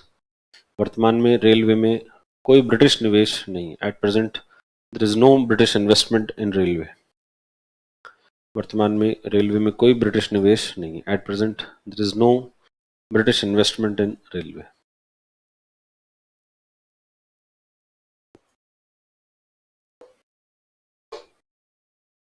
ठीक, तो इन सब कारणों से किसको विलय कर दिया गया? रेल बजट का आम बजट में विलय जो है वो कर दिया गया। फिर तो एक तो बदलाव ये हुआ, और दूसरा बदलाव देखो 2017 में कुल 3 बदलाव किए गए। पहला बदलाव तो ये था कि डेट को जो है वो प्रीपोन कर दिया गया। दूसरा, रेल बजट को आम बजट में विलय कर दिया गया। तीसरा जो बदलाव है वो बदलाव था कि प्लान एक्सपेंडिचर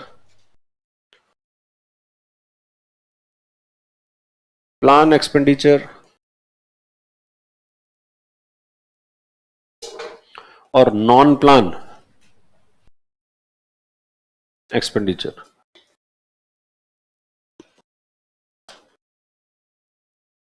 योजनागत व्यय और गैर योजनागत व्यय,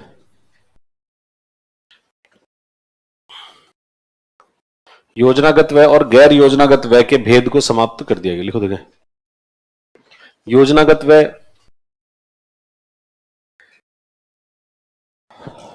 और गैर योजनागत व्यय के भेद को समाप्त कर दिया गया। Distinction between plan expenditure and non plan expenditure, योजनागत व्यय और गैर योजनागत व्यय के भेद को समाप्त कर दिया गया। Distinction between plan expenditure and non plan expenditure was removed. योजनागत व्यय और गैर योजनागत व्यय के भेद को समाप्त कर दिया गया। ये क्या होता है योजनागत व्यय? देखो, जैसे राजकोषीय नीति क्या होती है? सरकार की प्राप्तियों और व्यय की नीति, कहां खर्चा कर रही है। तो पहले क्या हुआ करता था? पहले हुआ करते थे पंचवर्षीय योजनाएं, 5 ईयर प्लान्स। तो जो पंचवर्षीय योजनाओं में जो जो बातें लिखी है, जो लक्ष्य लिखे गए हैं, उनको पूरा करने के लिए जो खर्चा लगेगा, उस खर्चे को क्या कहते थे? योजनागत व्यय कहते थे। तो योजनागत व्यय कौन सा व्यय होता था? जो कि पंचवर्षीय योजनाएं, 5 ईयर प्लान्स, जो 5 ईयर प्लान्स के जो टारगेट्स हैं, उनके जो लक्ष्य हैं, उसको पूरा करने के लिए जो खर्चे हैं, उसको क्या नाम दे दिया करता था? योजनागत व्यय। और उसके अलावा जो भी व्यय होता था उसको गैर योजनागत व्यय। जैसे मान लो कि 5 ईयर प्लान में लिखा है कि सब अगले 5 साल में, आपने कोई 5 ईयर प्लान बनाया, उसमें लिख दिया कि अगले 5 साल में भारत में 10,000 नई स्कूलें खोली जाएगी। अब 10,000 नई स्कूलें खोली जाएगी, तो अगर बजट के अंदर आपने प्रावधान दिया कि साहब इस साल के बजट में हम जो है वो 2,000 स्कूल खोलने के लिए पैसा देते हैं, तो 2,000 स्कूल खोलने के लिए आपने पैसा दे दिया, तो ये जो व्यय है, खर्चा है, इस खर्चे को कैसे दिखाया जाएगा?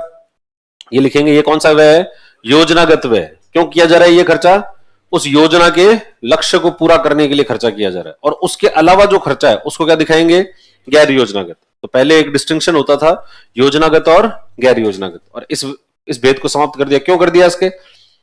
क्योंकि 2015 में एक परिवर्तन हुआ और जो आपका योजना आयोग था उस योजना आयोग को समाप्त कर दिया गया, और भारत में अब जो पंचवर्षीय योजनाएं हैं वो ही बनाना बंद हो गई। लास्ट 5 ईयर प्लान जो था वो बना था 2012 में, 2012 से लेकर 2017 तक 12वीं पंचवर्षीय योजना थी। पंचवर्षीय योजना भी कौन सी थी? 12वीं। और कब बनी थी? 2012 में। 2012 से 2017, 2017 के अंदर वो लास्ट पंचवर्षीय योजना खत्म हो गई। अब जब पंचवर्षीय योजना ही नहीं है तो फिर कहां का योजनागत व्यय? वो अपने आप में अप्रासंगिक हो गया। जब कोई योजना ही नहीं है तो फिर योजनागत व्यय भी नहीं होगा। तो इस वजह से इस डिस्टिंक्शन को क्या कर दिया? समाप्त कर दिया। लिखो, योजनागत और गैर योजनागत व्यय के भेद को समाप्त कर दिया गया। क्योंकि पंचवर्षीय योजनाओं को समाप्त कर दिया गया है। Because 5 year plans have been abolished. पंचवर्षीय योजनाओं को समाप्त कर दिया गया। 5 year plans have been abolished. पंचवर्षीय योजनाओं को समाप्त कर दिया गया है। 12वीं पंचवर्षीय योजना, 12th 5 ईयर प्लान, 12वीं पंचवर्षीय योजना अंतिम योजना थी। 12th 5 year plan was last plan.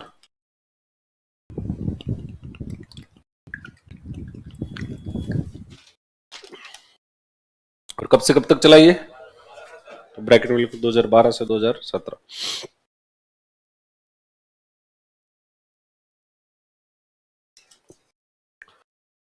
तो इसलिए अब क्योंकि पंचवर्षीय योजना ही नहीं है तो इसलिए योजनागत व्यय और गैर योजनागत व्यय जो है उसको नाम की कोई चीज नहीं। तो ये 3 बड़े परिवर्तन कब किए गए थे? 2017 में। अब ये जो बजट है, इस बजट को तैयार कौन करता है? इस बजट को वित्त मंत्रालय। वित्त मंत्रालय के अधीन, वित्त मंत्रालय के अंदर जो है वो खूब सारे विभाग हैं। वित्त मंत्रालय जो है, मंत्रालय किस में डिवाइडेड है? विभागों में, डिपार्टमेंट्स में। और उसमें जो है वो 6 विभाग है। वित्त मंत्रालय में कुल कितने विभाग हैं? 6 डिपार्टमेंट है। और उन 6 डिपार्टमेंट्स में से एक डिपार्टमेंट है जिसका नाम है आर्थिक मामलात का विभाग। क्या नाम है? आर्थिक मामलात, economic affairs, department of economic affairs. तो बजट को कौन सा विभाग तैयार करता है? तो वित्त मंत्रालय के अधीन डिपार्टमेंट ऑफ इकोनॉमिक अफेयर्स, आर्थिक मामलात का विभाग जो है वो तैयार करता है। तो बजट से संबंधित जितने डॉक्यूमेंट है वो सब बनाने का काम किसका है?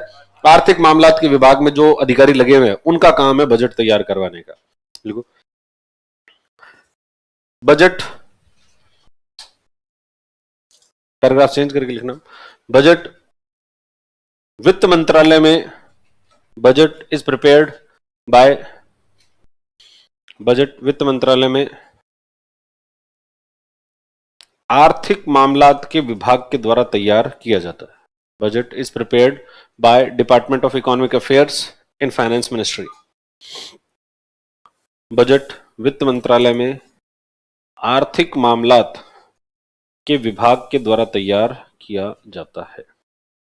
Budget is prepared by department of economic affairs, मामलात के विभाग के द्वारा तैयार किया जाता है।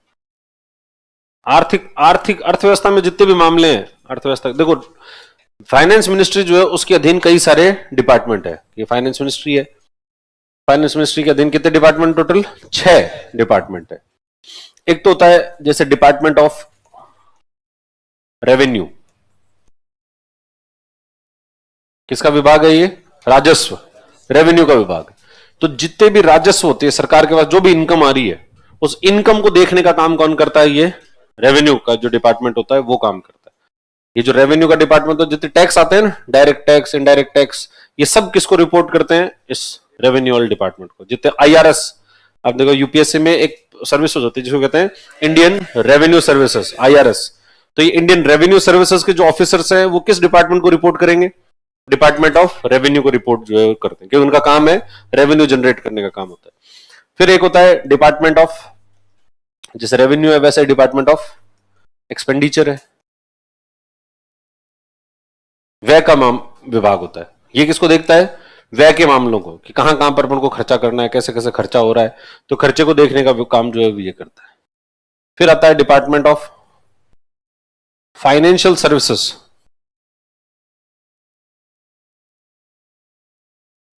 वित्तीय सेवाओं का विभाग। वित्तीय सेवाओं का विभाग, तो जो भी फाइनेंशियल सर्विसेज है, बैंकिंग वगैरह है, बैंकिंग को देखने का वैसे काम तो आरबीआई कर रहा है, पर आरबीआई के साथ में भारत सरकार के अंदर ऐसा काम कौन करेगा? तो ये डिपार्टमेंट ऑफ फाइनेंशियल सर्विसेज। तो अपन कहते हैं कि भाई बहुत सारे बैंक है, जो कि बैंक का ओनरशिप किसके पास है? सरकार के पास। सरकारी बैंक है ना, जैसे एसबीआई है, एसबीआई का ओनरशिप किसके पास है? सरकार के। तो सरकार के अंदर कौन देखेगा उस एसबीआई का काम? तो ये देखता है डिपार्टमेंट ऑफ फाइनेंशियल सर्विसेज। जितनी वित्तीय सेवाओं का विभाग जो था वो इन सब चीजों को देखता है। फिर आता है डिपार्टमेंट ऑफ इकोनॉमिक अफेयर्स, अर्थव्यवस्था से जुड़े हुए और सारे मामले, जितने भी मामले हैं उन सबको देखने का काम कौन करता है? ये तो भाई फाइनेंस का मामला हो गया सर। फाइनेंस में और इकोनॉमी में अंतर होता है। फाइनेंस का मतलब तो सिर्फ पैसों का लेन देन, अर्थव्यवस्था सिर्फ पैसों का लेन देन नहीं, अर्थव्यवस्था में और भी बहुत सारी चीजें, अर्थव्यवस्था में उत्पादन भी होता है, अर्थव्यवस्था में उपभोग भी होता है, अर्थव्यवस्था के अंदर बाकी उसका मैक्रो मैनेजमेंट भी जो है किया जाता है, आयात निर्यात भी होते हैं। तो अर्थव्यवस्था तो एक बड़ा टर्म है और फाइनेंस एक छोटा टर्म है। फाइनेंस जो है वो तो किसके बीच में होगा? दो लोगों के बीच में होगा, किसी को पैसे दिए और पैसे लिए, पैसों का लेन देन होगा, उसको तो क्या कहेंगे? फाइनेंस। और इकोनॉमी, पूरी इकोनॉमी के बारे में, तो इकोनॉमी के अफेयर्स जो है एक और डिपार्टमेंट होता है।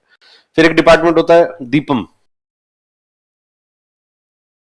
Department of investment and public asset management.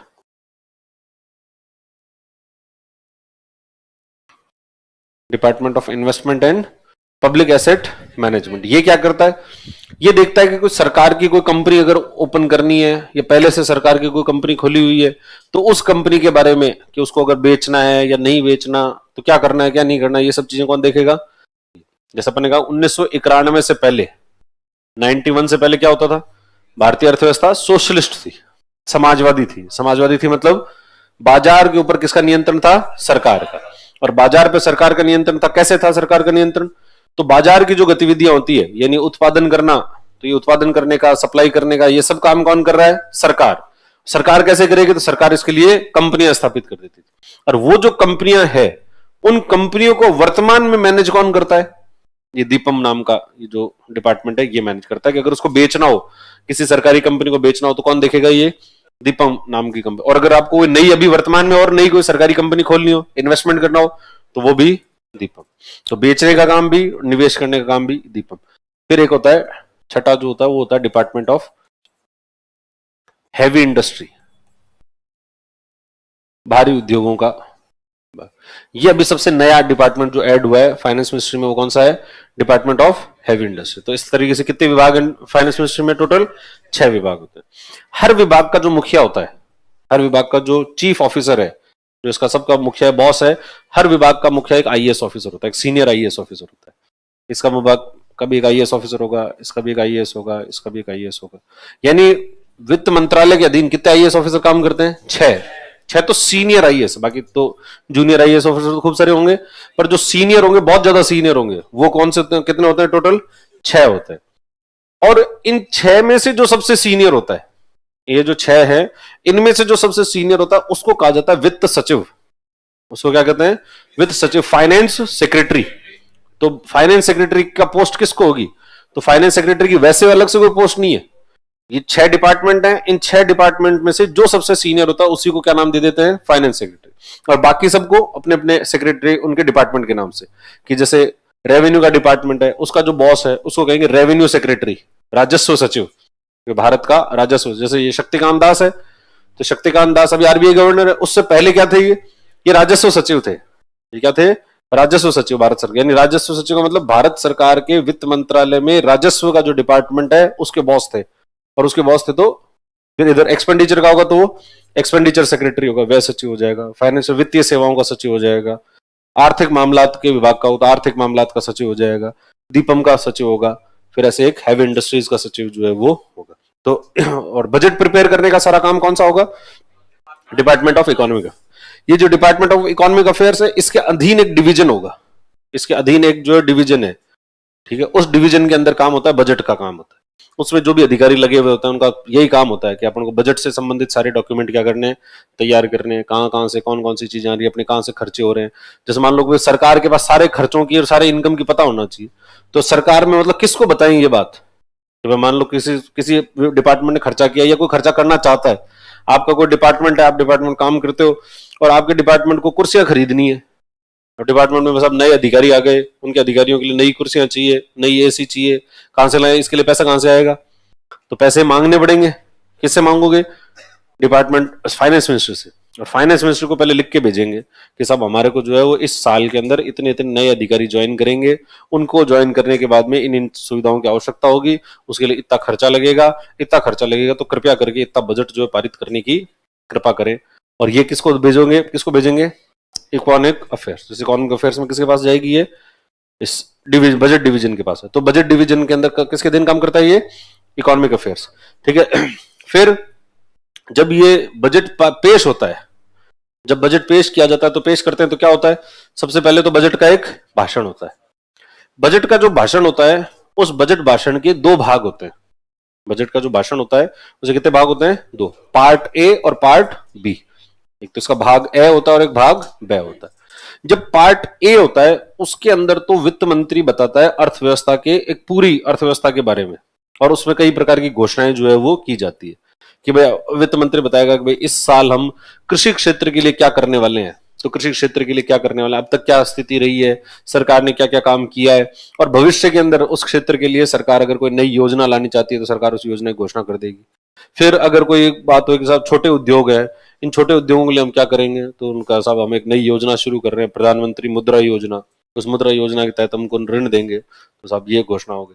फिर इसी तरीके से वो हेल्थ सेक्टर में क्या करेंगे, सब हेल्थ सेक्टर में ये कर देंगे, हम एजुकेशन के सेक्टर में ऐसा कर देंगे। तो इस तरीके से पार्ट जो ए होता है उसमें तो बजट से संबंधित घोषणाएं होती है। उसमें तो क्या होती है? घोषणाएं। सरकार जो है वो अनाउंसमेंट करती है अलग अलग प्रकार की, कोई नई योजना है या फिर इस प्रकार की। फिर आता है पार्ट बी। जब पार्ट ए खत्म हो जाता है फिर वित्त मंत्री कहता है अब मैं मेरी जो है वो स्पीच का पार्ट बी शुरू करूंगी। तो पार्ट बी जब शुरू करते हैं तब उसके अंदर होती है टैक्स संबंधी घोषणाएं। उसके अंदर कौन सी घोषणाएं होगी? टैक्स, कर संबंधी की, कर के अंदर कितना परिवर्तन हुआ है, क्या कोई नया कर लगाया गया है या नहीं लगाया गया, ये सब चीजें जो है कब आएगी? पार्ट बी में। तो पार्ट ए और पार्ट बी तो इससे तो हो गया बजट के भाषण। बजट भाषण जब खत्म होता है, खत्म होने के बाद में वित्त मंत्री जो है वो लोकसभा के पटल पर 3 प्रकार के डॉक्यूमेंट रखते हैं। कितने प्रकार के डॉक्यूमेंट होते हैं? 3 डॉक्यूमेंट जो होते हैं। उसमें सबसे पहला तो होता है एनुअल फाइनेंशियल स्टेटमेंट। एक तो क्या होगा? एनुअल फाइनेंशियल स्टेटमेंट, वार्षिक वित्तीय विवरण होगा। दूसरा होगा वित्त विधेयक। दूसरा क्या होता है? वित्त विधेयक, फाइनेंस बिल। और तीसरा होता है विनियोग विधेयक।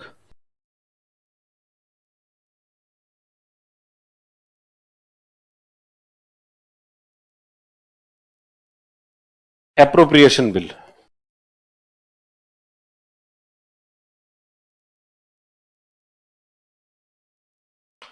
तो कितनी बातें हो गई? 3। वार्षिक वित्तीय विवरण, विनियोग विधेयक और वित्त विधेयक। वार्षिक वित्तीय विवरण तो भाई सीधा सीधा एक आर्टिकल 112 में लिखा हुआ है कि भाई आपको जो भी खर्चे हुए हैं, जो भी प्राप्तियां हुई, सब जो है वो संसद को बतानी पड़ेगी। तो ये तो सिंपल एक डॉक्यूमेंट होता है, एक जो पीडीएफ टाइप का डॉक्यूमेंट है, और उस डॉक्यूमेंट के अंदर लिखा होता है कि हमारे कहां कहां तो खर्चे हुए हैं, कितने खर्चे हुए, क्या कितना पैसे आए, वो सब जो है वो रख दिया। दूसरा क्या है? वित्त विधेयक। ये है विधेयक। ये दो जो है क्या है? विधेयक। देखो एक तो होता है विधेयक, दूसरा होता है एक्ट। विधेयक और एक्ट में क्या अंतर होता है? विधेयक और अधिनियम। विधेयक जब पेश करते हैं तो विधेयक होता है, जब वो संसद की प्रक्रिया से पास हो जाता है तो एक्ट बन जाता है। तो पहले विधेयक होगा, बाद में अधिनियम होगा, पहले बिल होगा, बाद में एक्ट बन जाएगा। तो फाइनेंस का बिल और दूसरा बिल है विनियोग का। फाइनेंस का बिल जो होता है वो तो इसलिए लाना पड़ता है क्योंकि टैक्स में अगर कोई चेंज कर रहे हो, किसी प्रकार का कुछ में चेंज हो रहा है टैक्स में, अगर कोई नया कर लगाया जा रहा है या टैक्स में किसी प्रकार का परिवर्तन करना है, तो संविधान में ये लिखा हुआ है कि टैक्स संबंधी जो परिवर्तन है बिना कानून पारित किए हुए आप जनता पर कोई टैक्स नहीं लगा सकते। बिना कानून पारित किए हुए जनता पर क्या नहीं लगाया जा सकता है? टैक्स। यानी जनता का एक अधिकार है कि सरकार हमारे ऊपर टैक्स लगाएगी, ये तो ठीक है, परंतु टैक्स कैसे लगाएगी? कानून पारित करके। पहले संसद से कानून पारित कराओ, उसके बाद ही आप हमारे पर टैक्स लगा सकते हो, वरना आप हमारे पर कोई टैक्स नहीं लगा सकते। तो सरकार को कोई भी टैक्स लगाना है, टैक्स में कोई परिवर्तन करना है, तो क्या लाना पड़ेगा? एक कानून लाना पड़ेगा, और उस कानून को क्या नाम दे देते हैं? वित्त विधेयक। तो इससे तो टैक्स संबंधी। और विनियोग विधेयक, फिर वापस संविधान में एक और बात लिखी हुई कि सरकार की जो निधि है वो है संचित निधि। सरकार का सारा पैसा किसमें आता है? संचित निधि। सारा का सारा पैसा जो है वो इस संचित निधि में। इस संचित निधि में से अगर पैसा निकालना है तो बिना कानून के आप जो है वो संचित निधि में से कोई पैसा नहीं निकाल सकते। ऐसे नहीं है कि संचित निधि में हाथ डाला और पैसे निकाल लिए। पहले किससे, इसकी चाबी किसके पास में? संचित निधि की पार्लियामेंट के पास में, पार्लियामेंट में भी लोकसभा। तो संचित निधि में से अगर पैसा निकालना है तो आपको कानून पारित करना होगा। अब सरकार को अगर खर्चे करने तो पैसा लगेगा तो कहां से निकालोगे पैसे? संचित निधि में से। और संचित निधि में से पैसा तब तक नहीं निकाल सकते जब तक कि कानून पारित नहीं करो। इसलिए आपको क्या कानून पारित करना पड़ेगा? विनियोग विधेयक। तो वित्त विधेयक होगा और दूसरा विनियोग। और ये दोनों के दोनों मनी बिल होते हैं। दोनों के दोनों क्या होते हैं? मनी बिल होते हैं, धन विधेयक होते हैं। धन विधेयक क्या होते हैं? मनी बिल, जिसके अंदर लोकसभा के अंदर ही पेश होते हैं। लोकसभा को शक्तियां ज्यादा होती है। मतलब लोकसभा पारित हो गया, फिर 14 दिन के लिए उधर भेजते हैं राज्यसभा में। राज्यसभा 14 दिन में भेज दे तो ठीक है, वरना मान लेंगे कि पास हो गया। यानी राज्यसभा के पास में कोई खास पावर नहीं है। पावर किसके पास में है? पैसों का मामला है तो पावर है लोकसभा के पास। तो लोकसभा के पास पावर होती है, इसलिए ये दो चीजें जो है वो और भेज जाती है। लिखो, जब बजट प्रस्तुत किया जाता है, व्हेन बजट इज प्रेजेंटेड, जब बजट प्रस्तुत किया जाता है, व्हेन बजट इज प्रेजेंटेड, तब सर्वप्रथम, then at first, finance minister delivers a speech. तब सर्वप्रथम वित्त मंत्री के द्वारा एक भाषण दिया जाता है। Then at first finance minister delivers a speech. वित्त मंत्री के द्वारा एक भाषण दिया जाता है जिसके दो भाग होते हैं, विच हैज टू पार्ट्स। वित्त मंत्री के द्वारा एक भाषण दिया जाता है जिसके दो भाग होते हैं। पार्ट ए, भाग ए,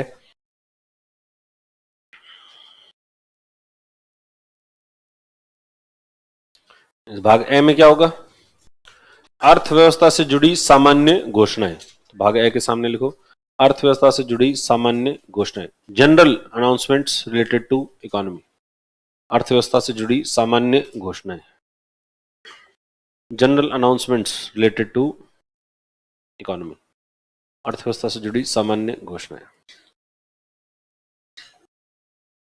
फिर भाग बे, पार्ट बी, कर संबंधी घोषणाएं, टैक्स रिलेटेड अनाउंसमेंट्स। कर संबंधी घोषणाएं, टैक्स रिलेटेड अनाउंसमेंट्स।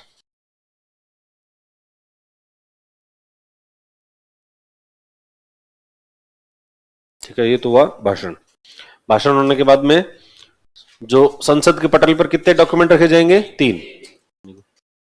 संसद के पटल पर वित्त मंत्री के द्वारा finance minister places 3 documents on the floor of house. संसद के पटल पर वित्त मंत्री के द्वारा 3 दस्तावेज रखे जाते हैं। Finance minister places 3 documents on the floor of house. संसद के पटल पर वित्त मंत्री के द्वारा 3 दस्तावेज रखे जाते हैं। पहला, वार्षिक वित्तीय विवरण, एनुअल फाइनेंशियल स्टेटमेंट। वार्षिक वित्तीय विवरण, एनुअल फाइनेंशियल स्टेटमेंट। दूसरा वित्त विधेयक, फाइनेंस बिल, वित्त विधेयक, फाइनेंस बिल। और तीसरा विनियोग विधेयक, विनियोग विधेयक। तो दो तो विधेयक हैं और एक स्टेटमेंट है।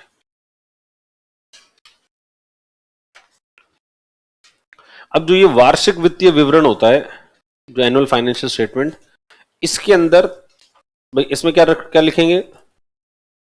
खर्च और जो आपके पास प्राप्तियां हैं उनके आंकड़े इसमें लिखे जाते हैं। तो जो वार्षिक वित्तीय विवरण होता है इसके अंदर 3 वर्ष के आंकड़े होते हैं। कितने वर्ष के आंकड़े होंगे? 3 वर्ष के आंकड़े होते हैं। एक तो होता है वर्तमान वित्तीय वर्ष का, एक पिछले वित्तीय वर्ष का और एक आगामी वित्तीय वर्ष का। जैसे मान लो कि 1 फरवरी 2022 को आया बजट, तो 1 फरवरी 2022 को जब बजट पेश हुआ तो जो एनुअल फाइनेंशियल स्टेटमेंट रखा गया, तो उस एनुअल फाइनेंशियल स्टेटमेंट में कितने वर्ष के आंकड़े होंगे? 3 वर्ष। कौन कौन सा 3 वर्ष? वर्तमान वित्तीय वर्ष। 1 फरवरी 2021 को कौन सा वित्तीय वर्ष चल रहा है? कौन सा चल रहा है? 2021-22। क्यों? क्योंकि वित्तीय वर्ष कब शुरू होता है? 1 अप्रैल 2021 को शुरू हुआ था और 31 मार्च 2022 तक चलेगा। यानी 1 फरवरी को कौन सा वित्तीय वर्ष है? 2021-22। फिर एक कौन सा? पिछला वित्तीय वर्ष। पिछला वित्तीय वर्ष कौन सा होगा? 2020-21। और फिर एक होगा आगामी वित्तीय वर्ष 2022-23। 2022-23। अब ये जो आगामी वित्तीय वर्ष होगा इसके तो कैसे आंकड़े होंगे?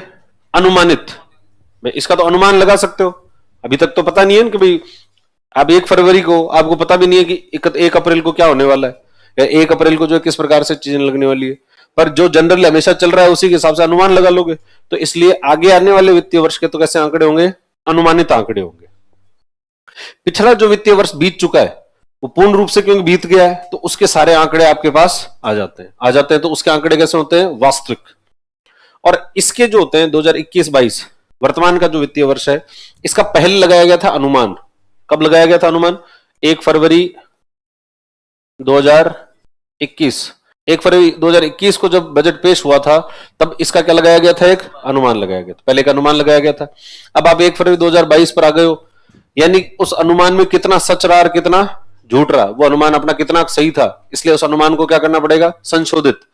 तो इसलिए इस वर्तमान वित्तीय वर्ष के 2 प्रकार के आंकड़े होंगे। एक तो अनुमानित कि पिछले वर्ष कितने अनुमान लगाए थे और फिर उसमें कितना संशोधन हुआ। तो अनुमानित भी होते हैं और संशोधित आंकड़े जो है वो भी होते हैं। देखो ये ऐसा दिखता है वार्षिक वित्तीय विवरण, एनुअल फाइनेंशियल स्टेटमेंट। तो इसमें ये जो आंकड़े हैं 2019-20 के, तो आंकड़े कैसे हैं? वास्तविक, एक्चुअल फिगर्स है। एक्चुअल फिगर्स ये पिछला वित्तीय वर्ष है। 2020-21 के बजट अनुमान, पहले तो कि पिछले साल जब बजट पेश हुआ था तो अनुमान कितना लगाया था। फिर 2020-21 के ही संशोधित अनुमान, रिवाइज्ड एस्टिमेट्स। और फिर अगला वित्तीय वर्ष कौन सा है? 2021-22। तो उसके कौन से अनुमान है? बजट एस्टिमेट्स है। तो इसलिए कितने वित्तीय वर्ष हो गए इसमें? टोटल 3 वित्तीय वर्ष होते हैं। वर्तमान वित्तीय वर्ष, पिछला वित्तीय वर्ष और आगामी वित्तीय वर्ष। आगामी वित्तीय वर्ष के अनुमानित आंकड़े, पिछले वित्तीय वर्ष के वास्तविक आंकड़े, और वर्तमान जो वित्तीय वर्ष है उसके अनुमानित भी और संशोधित भी आंकड़े। 2 प्रकार के आंकड़े जो है वर्तमान के होते हैं। लिखो देखिए, वार्षिक वित्तीय विवरण में, इन एनुअल फाइनेंशियल स्टेटमेंट, वार्षिक वित्तीय विवरण में 3 वर्ष के आंकड़े प्रस्तुत किए जाते हैं। In annual financial statement data of 3 years are placed. अरे ये खुद इसमें पंचायती मत करो तुम, खुद क्यों पंचायती करो? सारे सारे छेड़ दिए तुमने उसको, ये फिर खराब हो जाएगा। तो अभी गर्मियां शुरू नहीं हुई है, फिर ये खराब हो गया तो फिर हो ही गया, फिर सही नहीं हो पाएगा ये। फिर बाद में पर्चियां भेजते रहोगे, गर्मी बहुत लग रही है, गर्मी बहुत लग रही है, क्या करें।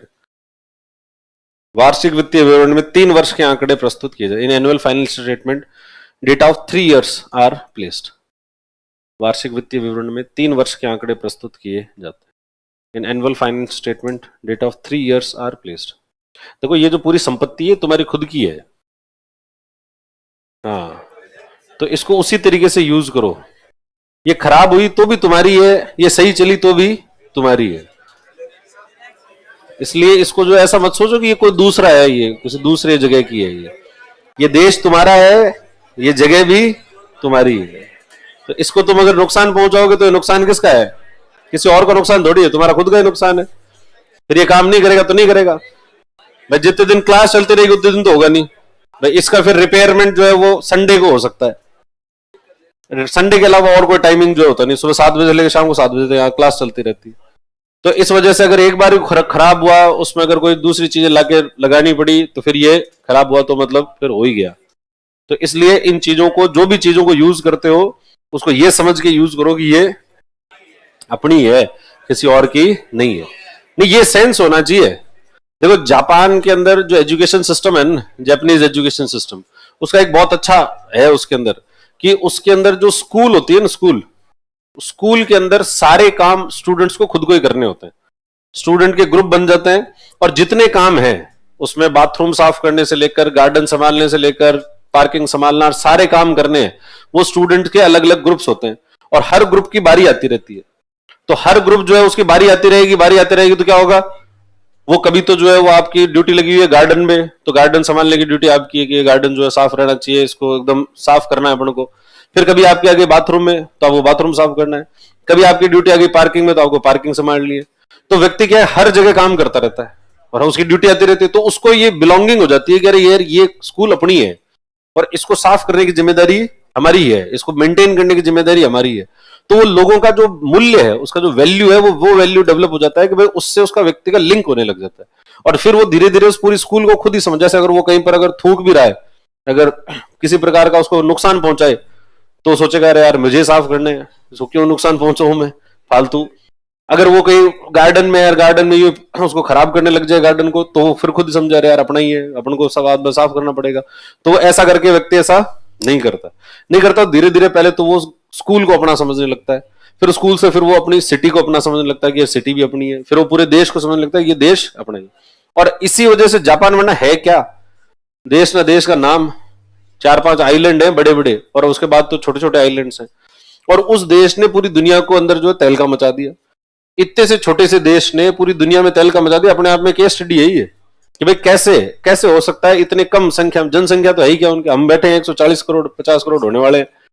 फिर क्या किया अपन ने, अपने कुछ नहीं है, और उधर जो है इतनी कम संख्या के अंदर लोग, और वो सारे के सारे लोग जो एक्सीलेंस प्राप्त किया, तो इतना एक्सीलेंस प्राप्त कर दिया कि भाई जापान की हिम्मत सेकंड वर्ल्ड वॉर में इतनी ज्यादा बढ़ गई कि उन्होंने यूएसए को चैलेंज कर दिया और दुनिया की सबसे तेज गति से बढ़ने वाली अर्थव्यवस्था बन गई, सबसे बड़ी पूरे एशिया की सबसे बड़ी इकोनॉमी बन के बैठे। अभी ये तो चाइना ने हटा दिया, वरना सबसे बड़ी अर्थव्यवस्था पूरे एशिया के अंदर वो जापान था। और जबकि उनके पास में कुछ भी नहीं है, मतलब जो टेरिटरी है वो टेरिटरी ऐसी नहीं है कोई बहुत बड़े ऐसा ग्रीन रिवोल्यूशन कर सके वो, और खूब सारा गेहूं उत्पादित कर सके, खेत ऐसे खलियान भय, ऐसा कुछ भी नहीं है। कोई बहुत बड़े ऑयल रिसोर्सेज हो, ऑयल रिसोर्सेज भी नहीं है।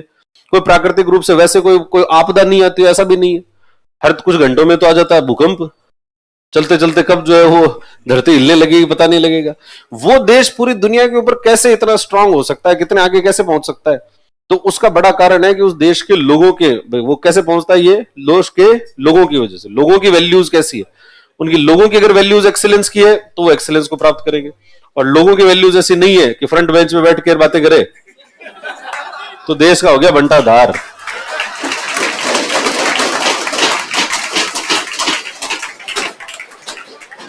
फिर हो गए अपन, बन गए उसके बाद में अपन सुपर पावर। लिखो देंगे लायक नहीं हो तुम किसी चीज के। हाँ, annual financial 3 types of data are, data of 3 years are placed. पहला वर्तमान वित्तीय वर्ष, प्रेजेंट फाइनेंशियल ईयर, वर्तमान वित्तीय वर्ष प्रेजेंट फाइनेंशियल ईयर। वर्तमान वित्तीय वर्ष present financial year. Present financial year के डेटा कैसे होंगे, 2 प्रकार के होंगे। कौन कौन से, अनुमानित और वास्तविक। अनुमानित एवं वास्तविक आंकड़े, सॉरी संशोधित आंकड़े, अनुमानित एवं संशोधित आंकड़े, अनुमानित एवं estimated and revised figures, estimated and revised figures, अनुमानित एवं संशोधित आंकड़े। दूसरा वर्तमान वित्तीय वर्ष के बाद पिछला वित्तीय वर्ष, प्रीवियस फाइनेंशियल ईयर, पिछला वित्तीय वर्ष, प्रीवियस फाइनेंशियल ईयर। इसे कैसे आंकड़े होंगे? वास्तविक, एक्चुअल फिगर्स, एक्चुअल फिगर्स, वास्तविक आंकड़े। और फिर आगामी वित्तीय वर्ष, next financial year, next financial year, next financial year के भी एस्टिमेटेड फिगर्स।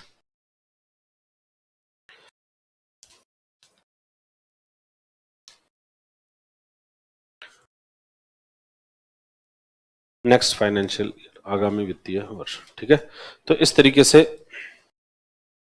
3 वर्ष के आंकड़े जो है उसमें हुआ करते हैं। ये होता है वार्षिक वित्तीय विवरण। अब जब जिस दिन बजट आता है उस बजट से एक दिन पहले आती है आर्थिक समीक्षा। क्या आती है? आर्थिक समीक्षा, इकोनॉमिक सर्वे। इकोनॉमिक सर्वे होता है। इकोनॉमिक सर्वे के अंदर क्या होता है? इकोनॉमिक सर्वे में एक तो होता है कि अर्थव्यवस्था के अंदर कैसा पिछला जो साल गया उस पिछले साल में हमने अर्थव्यवस्था में कैसा परफॉर्मेंस किया है। तो अर्थव्यवस्था के हर सेक्टर को देखते हैं कि भाई अर्थव्यवस्था में हमारे जो बैंकिंग सेक्टर है तो उसने कैसा परफॉर्म किया है, हमारे शेयर मार्केट ने कैसा परफॉर्म किया, हमारा जो इन्फ्लेशन है उसके आंकड़े किस प्रकार के रहे, हमारे जीडीपी के आंकड़े किस प्रकार के रहे, एग्रीकल्चर के क्षेत्र में हमने क्या किया, इंडस्ट्रीज के क्षेत्र में हमने क्या किया, सेवाओं के क्षेत्र में हमने क्या किया। ऐसे करके पूरी अर्थव्यवस्था के अलग अलग जो आंकड़े हैं वो सारे एक जगह रखे जाते हैं और ये बताते हैं कि पिछले एक वर्ष में हमने जो है क्या क्या किया है, ये बता देंगे। दूसरी बात कि अर्थव्यवस्था के साथ में क्या समस्याएं हैं, दूसरी उसमें यह भी चर्चाएं की जाएगी कि जो इकोनॉमी है उस इकोनॉमी में वर्तमान में हम कौन सी समस्याएं देख रहे हैं और उन समस्याओं का क्या हल होना चाहिए। कौन कौन सी तो समस्याएं हैं अर्थव्यवस्था की अलग अलग सेक्टर के साथ में। बैंकिंग का सेक्टर है तो उसके साथ क्या समस्या है, मान लो बैंकिंग सेक्टर है एनपीए, अब आगे सब एनपीए जो है बहुत बड़ी समस्या है।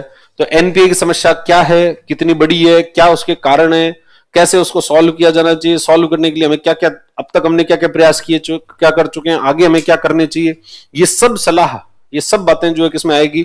इकोनॉमिक सर्वे के अंदर। किसमें आती है ये? इकोनॉमिक सर्वे, आर्थिक समीक्षा में। और ये आर्थिक समीक्षा कब पेश होती है? जिस दिन बजट पेश होता है उससे एक दिन पहले होती है। और आर्थिक समीक्षा को लिखने का काम कौन करता है? इसको लिखना कि भाई ये अर्थव्यवस्था में ये समस्या है, उसका ये सॉल्यूशन होना चाहिए, ये कौन लिखेगा? इसको लिखने का काम करता है मुख्य आर्थिक सलाहकार। कौन करता है? मुख्य आर्थिक सलाहकार, चीफ इकोनॉमिक एडवाइजर। और कौन है भारत का चीफ इकोनॉमिक एडवाइजर? विवेक देबरॉय नहीं है। विवेक देबरॉय तो प्रधानमंत्री की आर्थिक सलाहकार परिषद के अध्यक्ष हैं। वी अनंत नागेश्वरन। कौन है वर्तमान में? अनंत नागेश्वरन करके एक व्यक्ति है जिसका नाम जो है वर्तमान में अभी क्या है? भारत के मुख्य आर्थिक सलाहकार जो है वो है। देखो, बजट प्रस्तुत करने से एक दिन पूर्व, 1 day before presenting budget, budget प्रस्तुत करने से एक दिन पूर्व, 1 day before presenting budget, budget प्रस्तुत करने से एक दिन पूर्व आर्थिक समीक्षा प्रस्तुत की जाती है। Economic survey is presented. Budget प्रस्तुत करने से एक दिन पूर्व आर्थिक समीक्षा प्रस्तुत की जाती है। 1 डे बिफोर प्रेजेंटिंग बजट,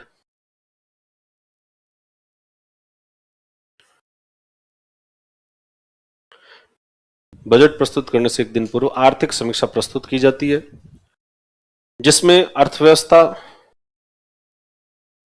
के मुख्य आंकड़ों, इन which major figures of economy, जिसमें अर्थव्यवस्था के मुख्य आंकड़ों, इन which major figures of economy, अर्थव्यवस्था के मुख्य आंकड़ों, समस्याओं और समाधानों पर चर्चा की जाती है। In which major figures of economy, problems and solutions are discussed. अर्थव्यवस्था के मुख्य आंकड़ों, समस्याओं और समाधानों पर चर्चा की जाती है।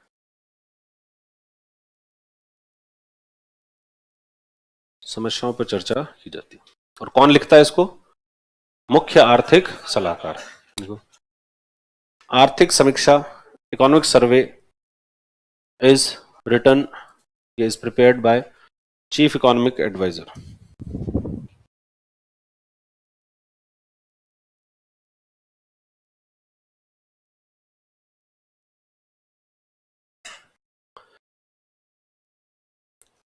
आर्थिक समीक्षा मुख्य आर्थिक सलाहकार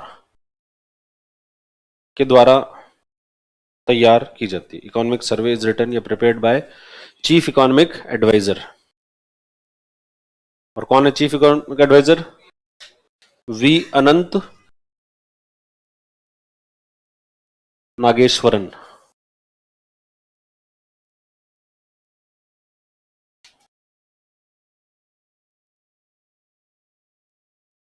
वी अनंत नागेश्वरन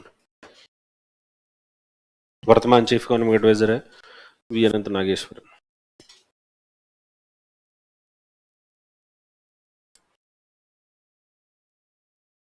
तो इस तरीके से क्या होता है, बजट जो है वो प्रस्तुत होता है। ठीक है, अब देखो एक तो ये बात कि भाई ये जो 5 ईयर प्लान है इनको खत्म क्यों किया गया? तो किसी ने पूछा है 5 ईयर प्लान क्यों खत्म कर दिए, क्यों खत्म किए गए 5 ईयर प्लान? 5 ईयर के प्लान बना सकते हो क्या? 5 ईयर के प्लान बनाए जा सकते हैं जब अर्थव्यवस्था चल रही हो बहुत धीरे धीरे धीरे धीरे, दुनिया चल रही है बहुत धीरे धीरे धीरे। अगले 5 साल में क्या होने वाला है वर्तमान में बैठ के सोचा भी नहीं जा सकता कि अगले 5 साल में तकनीक किस प्रकार से परिवर्तित हो जाएगी, और अगले 5 साल में जो चीजें हैं वो किस तरीके से चेंज हो जाएगी, लेन देन के तरीके कैसे चेंज हो। भाई आज के 5 साल पहले डिजिटल ट्रांजेक्शन जो है वो बिल्कुल भी नहीं होता था। 2017, आज 2022 में अपन 2017 में कोई व्यक्ति रह रहा था तो 2017 में इतना बहुत ज्यादा बड़े बड़े चेंजेस नहीं होते थे, मतलब डिजिटल ट्रांजेक्शन बहुत कम हुआ करता था। 4G जस्ट आया ही था तो लोगों के पास 4G कनेक्शन भी नहीं हुआ करते थे। उससे पहले तो जो है वो 3G हुआ करता, 3G 2G वो हुआ करता। 3G के अंदर जो है वो एक आपको 1500 रुपए का 1200 रुपए का चार्ज रिचार्ज, मतलब 300-400 का रिचार्ज करो तब जाके आता था 1 GB जो है वो डेटा आता था 1 महीने का। 3G का 1 महीने का डेटा कितना मिलता था? 1 GB। अब 1 GB अब 3G डेटा लेकर आप क्या करोगे 1 महीने में? तो आप अगर कोई यूट्यूब का वीडियो देखने लग गए तो 1 दिन के अंदर ही खत्म हो जाएगा वो, फिर उसके बाद पूरे जो है वो महीने बैठे रहो। फिर उसके बाद अगर एक्स्ट्रा आप यूज करोगे तो उसके लिए फिर चार्जेस बहुत ज्यादा लगेंगे आपके। तो इसलिए लोग बाग जो उतना ज्यादा यूज नहीं करते, और अधिकतर लोग तो स्मार्टफोन पे आए भी नहीं थे, वो सब जो फीचर फोन जो उसी का प्रयोग करते थे। फाइनेंशियल ट्रांजेक्शन जो उससे नहीं हुआ करता था वो फीचर फोन भी वो वाले नोकिया 1100 जिसके अंदर जो है वो और कुछ नहीं होता था, उसके अंदर या तो फोन कर लो या तो फिर वो जो है ऐसे कोई, हाँ एक वो सांप सीढ़ी तो नहीं होता, सांप होता था, सांप लंबा करना होता था उसको, और लोगों की जिंदगियां बीत गई सांप को लंबा करने।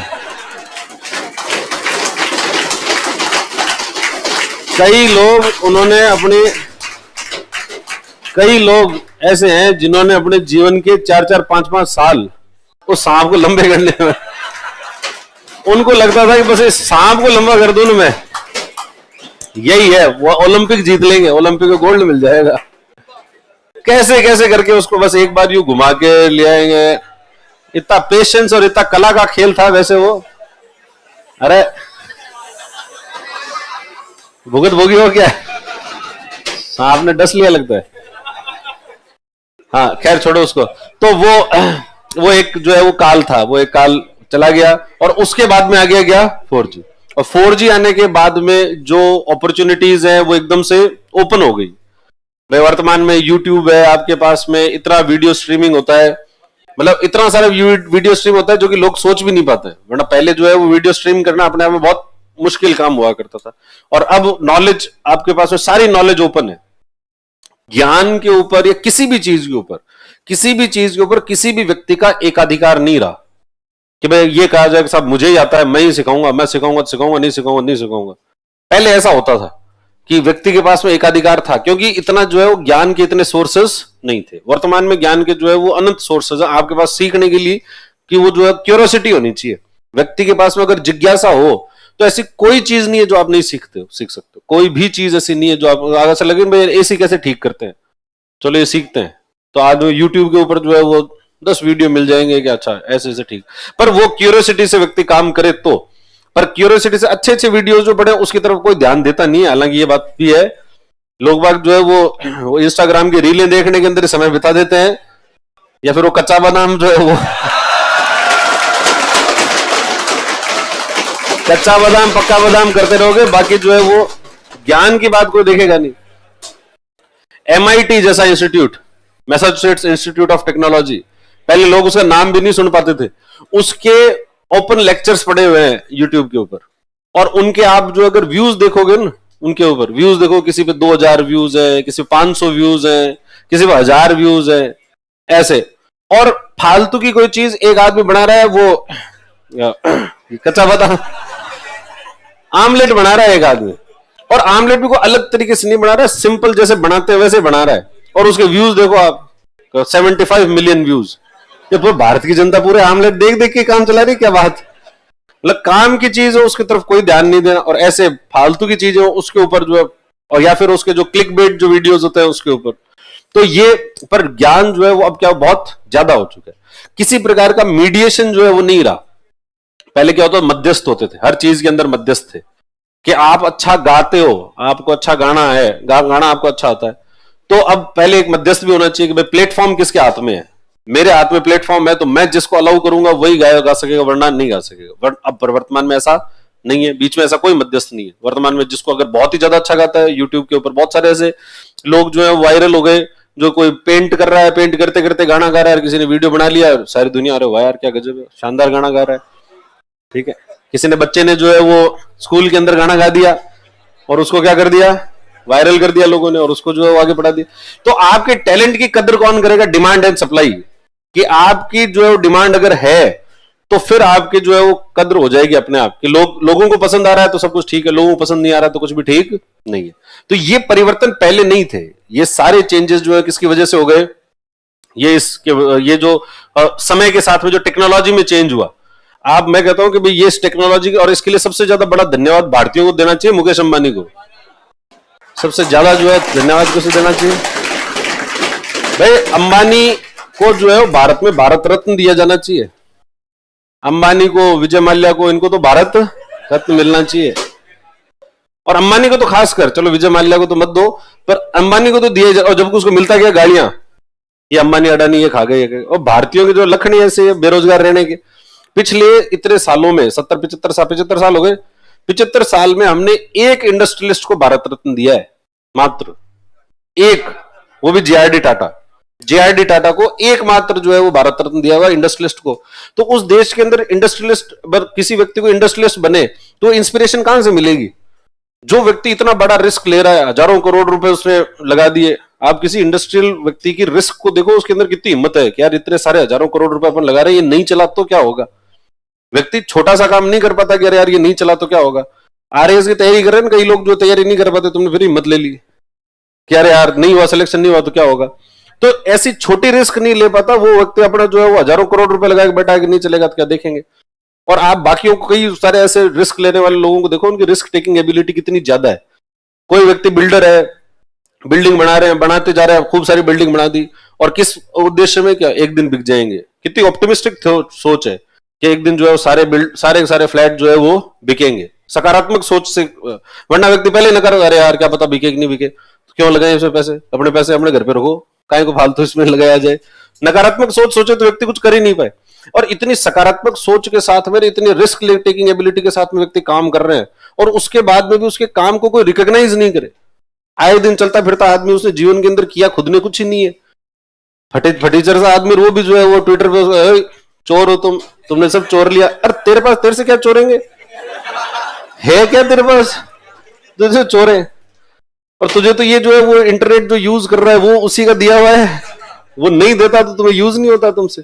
और आप सोचो कि लॉकडाउन जो है वो अगर भारत में यही लॉकडाउन, यही कोरोना जैसा पेंडेमिक जो आ जाता, और ये आ जाता 2010 में, 2020 की जगह, जब हमारे पास में इंटरनेट नहीं होता, 4G नहीं होता, और फिर हमको कहते कि लोग घर में रहना है, माथे फोड़ लेते लोग बाग, एक दूसरे लड़के मर जाते लोग घर में, एक ऐसे कैद करके रख दो लोगों को तो लोग लड़के मर जाएंगे। जो तो है कि आपस में प्रेम है, तो भाईचारा अपन में, देखो कितने भाई, अरे वाह राम लक्ष्मण है, अरे राम लक्ष्मण खा जाए एक दूसरे को। ये इनका वास्तविक चरित्र तब पता लगता है जब इनको क्या नहीं होता इनको। और आप 2-2 साल, एक 2-2 साल आपके जो है वो बिल्कुल कट ऑफ बाकी दुनिया से। ये तो आपके पास 4G था, इस वजह से कब ये टाइम पीरियड निकल गया पता भी नहीं लगा। लोगों ने जो है खूब सीरीजें देख ली, खूब चीजें देख ली, एजुकेशन भी चलने लग गया, आपकी शिक्षा भी हो गई, आपने जो है वो कोई शॉपिंग करनी थी वो भी हो गई, सब चीजें ऑनलाइन जो है वो एक्सेस हो गई जहां होनी थी। और अगर ये नहीं होता तो क्या होता, इमेजिन भी नहीं कर सकता कोई व्यक्ति उस स्थिति को कि इतनी बुरी तरीके से अपना जो है समय निकलता है। तो इसलिए ये टेक्नोलॉजी, और आने वाले 5 साल में टेक्नोलॉजी में और बड़े परिवर्तन आ जाएंगे। क्या परिवर्तन भाई? 5G आ गया, 5G 7G आ गया, क्या होगा कुछ नहीं पता। आर्टिफिशियल इंटेलिजेंस में क्या हो जाएगा कुछ पता नहीं है अपन को। ये बोर्ड है यहाँ पर, ये पूरा आर्टिफिशियल इंटेलिजेंस का हो जाए, क्या पता लगे अपन है। बटन दबाए अपन और मंत्र आए, ये बोर्ड आ जाए तो आ ही जाएगा। आने वाले समय के अंदर ऐसा पॉसिबल है, बिल्कुल पॉसिबल है, कुछ भी दिक्कत, इम्पॉसिबल नाम की कोई चीज है ही नहीं। साइंस फिक्शन जितना भी है, जिसको अपन फिक्शन कहते हैं, वो फिक्शन सब पॉसिबल है। ऐसा कुछ भी नहीं है जो कि पॉसिबल नहीं है। कुछ समय पहले लोग ये नहीं सोचते थे कि भाई इंसान जो है वो घूमने के लिए आप अंतरिक्ष में जा रहे हो। अब जा रहे हैं लोग बाग घूमने के लिए भी, कहां पर जा रहे हैं? अंतरिक्ष में जा रहे हैं। स्पेस एक्स जो है उसने रिवोल्यूशनाइज कर दिया पूरा रॉकेट इंडस्ट्री को। रिवोल्यूशनाइज, पहले ये सोचते भाई नासा से ज्यादा तो कोई क्या ही करता होगा कोई काम इस रॉकेट इंडस्ट्री में, नासा से ऊपर तो कोई क्या ही काम करता होगा, नासा से और अच्छा नासा ने तो कुछ किया ही नहीं। अब उसके बाद स्पेस एक्स की जो जर्नी है वो देख के लगता है नासा वालों ने तो किया क्या है, सरकारी नौकरी है वो भी इसका मतलब वो भी उन्होंने जो है किसको ढंग से मेहनत की नहीं, वरना इन्होंने तो पिछले 5-7 साल के अंदर ही सब कुछ चेंज कर दिया, पूरा सिनेरियो ही चेंज कर दिया। वो 1959 से बैठे हुए, 59 से उन्होंने अभी तक जो है रीयूजेबल रॉकेट नहीं बनाया था, इन्होंने 5 साल के अंदर रीयूजेबल रॉकेट बना दिया। 5 साल के अंदर उन्होंने ये बना दिया कि साहब हम तो जो है वो रॉकेट आएगा वापस आएगा और एकदम सही जगह रुकेगा, और लोगों को भी लेकर जाएंगे अब तो हम स्पेस के अंदर। किसी को ऊपर जाना हो तो बता देना, पहुंचा देंगे। तो इलॉन मस्क जैसे लोग अगर भारत मतलब दुनिया में हैं, हम अगर ऐसे समय में जी रहे हैं कि इतना परिवर्तन हो रहा है, तो इसमें अगर पंचवर्षीय योजनाएं बनाई जाए तो इससे बड़ी मूर्खता जो है वो मतलब कोई सरकार ये कहे कि हम अगले 5 साल के बारे में सोच के बता देंगे तो अर्थव्यवस्था किस दिशा में जाना चाहिए। हो कौन तुम 5 साल के बारे में? 5 साल तुम खुद का नहीं बता सकते तुम क्या करोगे क्या नहीं करो। तो छोड़ दो इकोनॉमी को, तो कम से कम छोड़ दो। इकोनॉमी जो चलती है डिमांड एंड सप्लाई पर, जिस चीज की डिमांड होगी उसकी अपने आप सप्लाई जो है वो आ जाएगी, और वो जैसे जैसे समय बदलेगा वैसे वैसे हो जाएगी। इसलिए 5 ईयर प्लान जो है वो अब वर्केबल नहीं है, पहले वर्केबल थे, क्योंकि वर्तमान में परिवर्तन बहुत तेज गति से हो रहा। पहले जो परिवर्तन मतलब 1991 तक हमारे जो अर्थव्यवस्था में परिवर्तन है वो बहुत ही धीमी गति के परिवर्तन है। मतलब 1000 साल के अंदर उतना परिवर्तन नहीं हुआ जितना पिछले 20-30 साल के अंदर जो परिवर्तन हुआ है, वो 1000 साल में परिवर्तन नहीं हुआ, उतना परिवर्तन पिछले 20-30 साल के अंदर हो गया। अब गांवों की स्थिति जाके देखो, 30 साल पहले अपने जिसकी मतलब अपने माता पिता से पूछना कि भाई क्या क्या स्थितियां थी यहाँ पर और वर्तमान में स्थितियां क्या है, तो बिल्कुल ही आपको ऐसा लगेगा कि यार ये तो सिनेरियो ही चेंज हो गया, इससे पहले तो कुछ था ही नहीं, और बिल्कुल चीजें जो है बिल्कुल परिवर्तित हुई। गांव के अंदर, जिसको हम गांव कहते हैं, थोड़े दिनों में तो गांव नाम की कोई चीज रहेगी नहीं। अभी भी गांव नहीं है, सेमी अर्बन एरियाज हो चुके हैं। वो ट्रांसफॉर्मेशन के अंदर कई सारे गांव तो उनको समझ में नहीं आ रहा हम गांव है शहर है क्या है, वो बीच में से कहीं पर अटके हुए हैं अभी। तो इसलिए पंचवर्षीय योजनाएं जो है वर्तमान में प्रासंगिक नहीं है, उसको नहीं रखा जाए। और वैसे तो कभी भी नहीं होती, अगर अर्थव्यवस्था ढंग से चलानी थी तो कोई पंचवर्षीय योजना बनानी भी नहीं थी। अर्थव्यवस्था को तो जो है वो छोड़ दो, वो अपने आप चलेगी, डिमांड एंड सप्लाई अपने आप ले जाएगी उसको जहां ले जाए। हाँ ये है कि भाई अर्थव्यवस्था को गाइड करने के लिए आपका एक ऊपर से थोड़ा बहुत सपोर्ट जो है वो होना चाहिए, थोड़ा बहुत सपोर्ट होना चाहिए। पर आपको हम ही अर्थव्यवस्था को गाइड करेंगे। कोई बच्चा हो, उस बच्चे को अगर जो है वो चलना सिखा रहा हो तो माता पिता क्या करते हैं, उसको थोड़ी देर तो चलाओ फिर छोड़ देते हैं, खिलाफ जो जा, पर तो इधर उधर हाथ रखते हैं उसके, अगर गिर जाए तो इधर से हाथ लगा देंगे, इधर से हाथ लगा देंगे। ये अर्थव्यवस्था के अंदर सरकार का रोल है। थोड़ा बहुत इधर उधर गिरने लगे तो हाथ लगा देना, पर जब तक नहीं गिर रहा तब भी आप हाथ लगाएंगे तो कभी चलना ही नहीं सीखेगा। और आपने अगर ऐसा हमेशा ही पकड़ के रखा है तो फिर वो अर्थव्यवस्था कभी आगे नहीं बढ़ेगी। तो अर्थव्यवस्था को बढ़ने के लिए पंचवर्षीय योजनाओं की आवश्यकता नहीं। खैर, तो इसके बाद में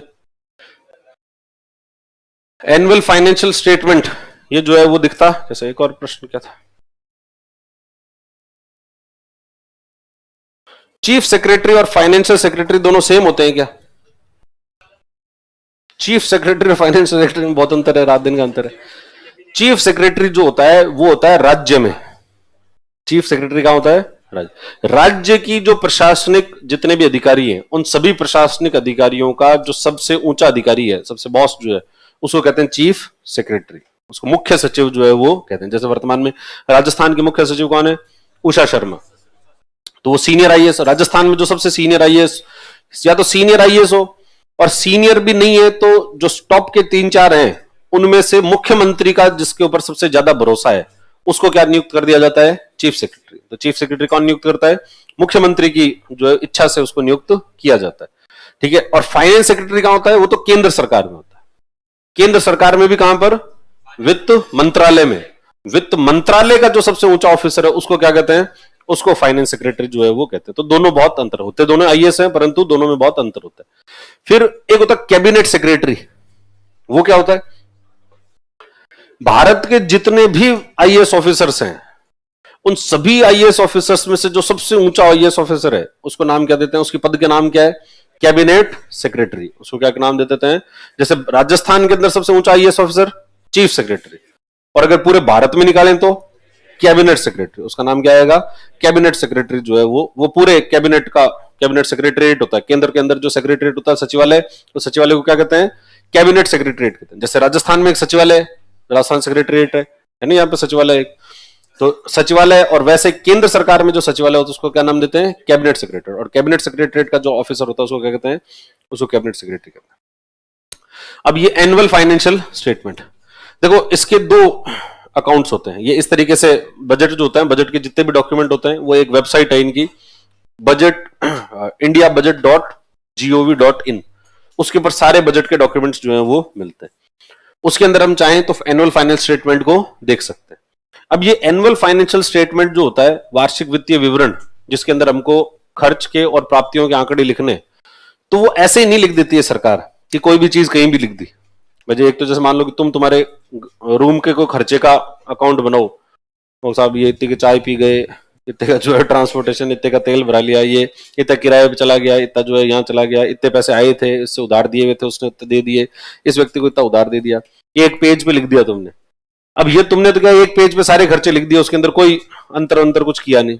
ये सिस्टमैटिक अकाउंटिंग नहीं हुई, सिस्टमैटिक तरीके से नहीं लिखा। जब केंद्र सरकार के अंदर लिख रहे हैं तो कैसे लिखेंगे? एक थोड़ा सिस्टमैटिक तरीके से इसको लिखते हैं। और सिस्टमैटिक तरीके से कैसे लिखते हैं? तो जो एनुअल फाइनेंशियल स्टेटमेंट होता है इसके दो पार्ट होते हैं, इसको दो भागों में विभाजित किया जाता है।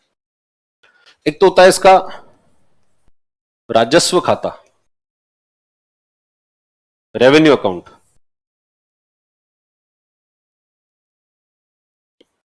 एक तो राजस्व खाता और दूसरा होता है पूंजी खाता या कैपिटल अकाउंट।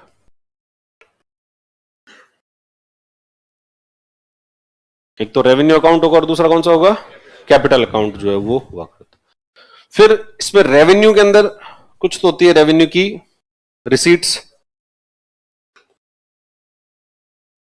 और कुछ होते हैं रेवेन्यू के एक्सपेंडिचर। एक तो रेवेन्यू की प्राप्तियां और रेवेन्यू के व्यय। ऐसे ही पूंजी की भी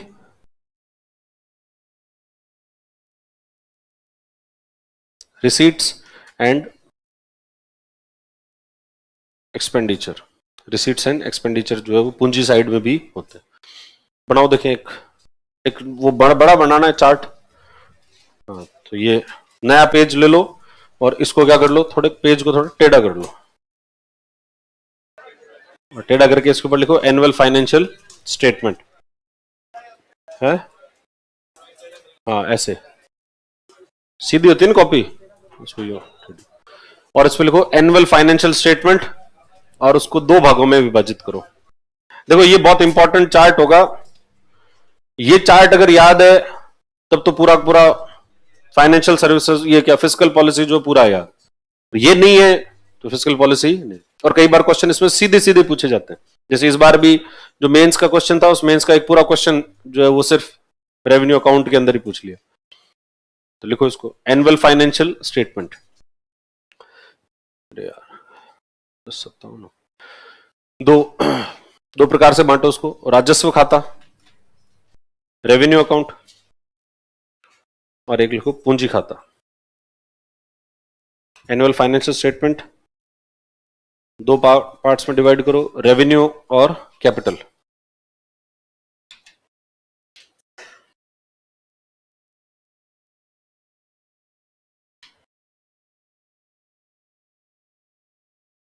तो ये देखो ये इस तरीके से आएगा, तो बहुत बड़ा है ये, ठीक है। तो ऐसे वो तो मैं पहले बता दूं ऐसा बड़ा सा आएगा, तो इसलिए राजस्व प्राप्तियां और व्यय, पूंजी की प्राप्तियां और व्यय, इसलिए मैंने कहा था इसको बड़ा बनाना थोड़ा।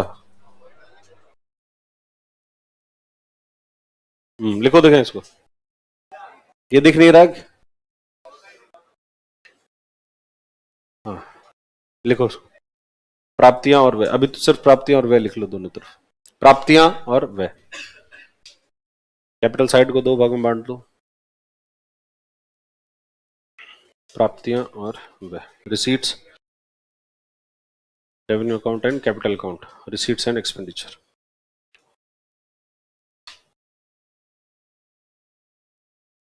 क्या हुआ? अभी तो कुछ लिखा ही नहीं है इसमें। आधा तो बढ़िया, आधा नहीं बना, अभी बढ़ेगा आगे। पेज भर गया। चलो आज के लिए तय करेंगे, बाकी कल आगे इसको जो है वो कल बनाएंगे।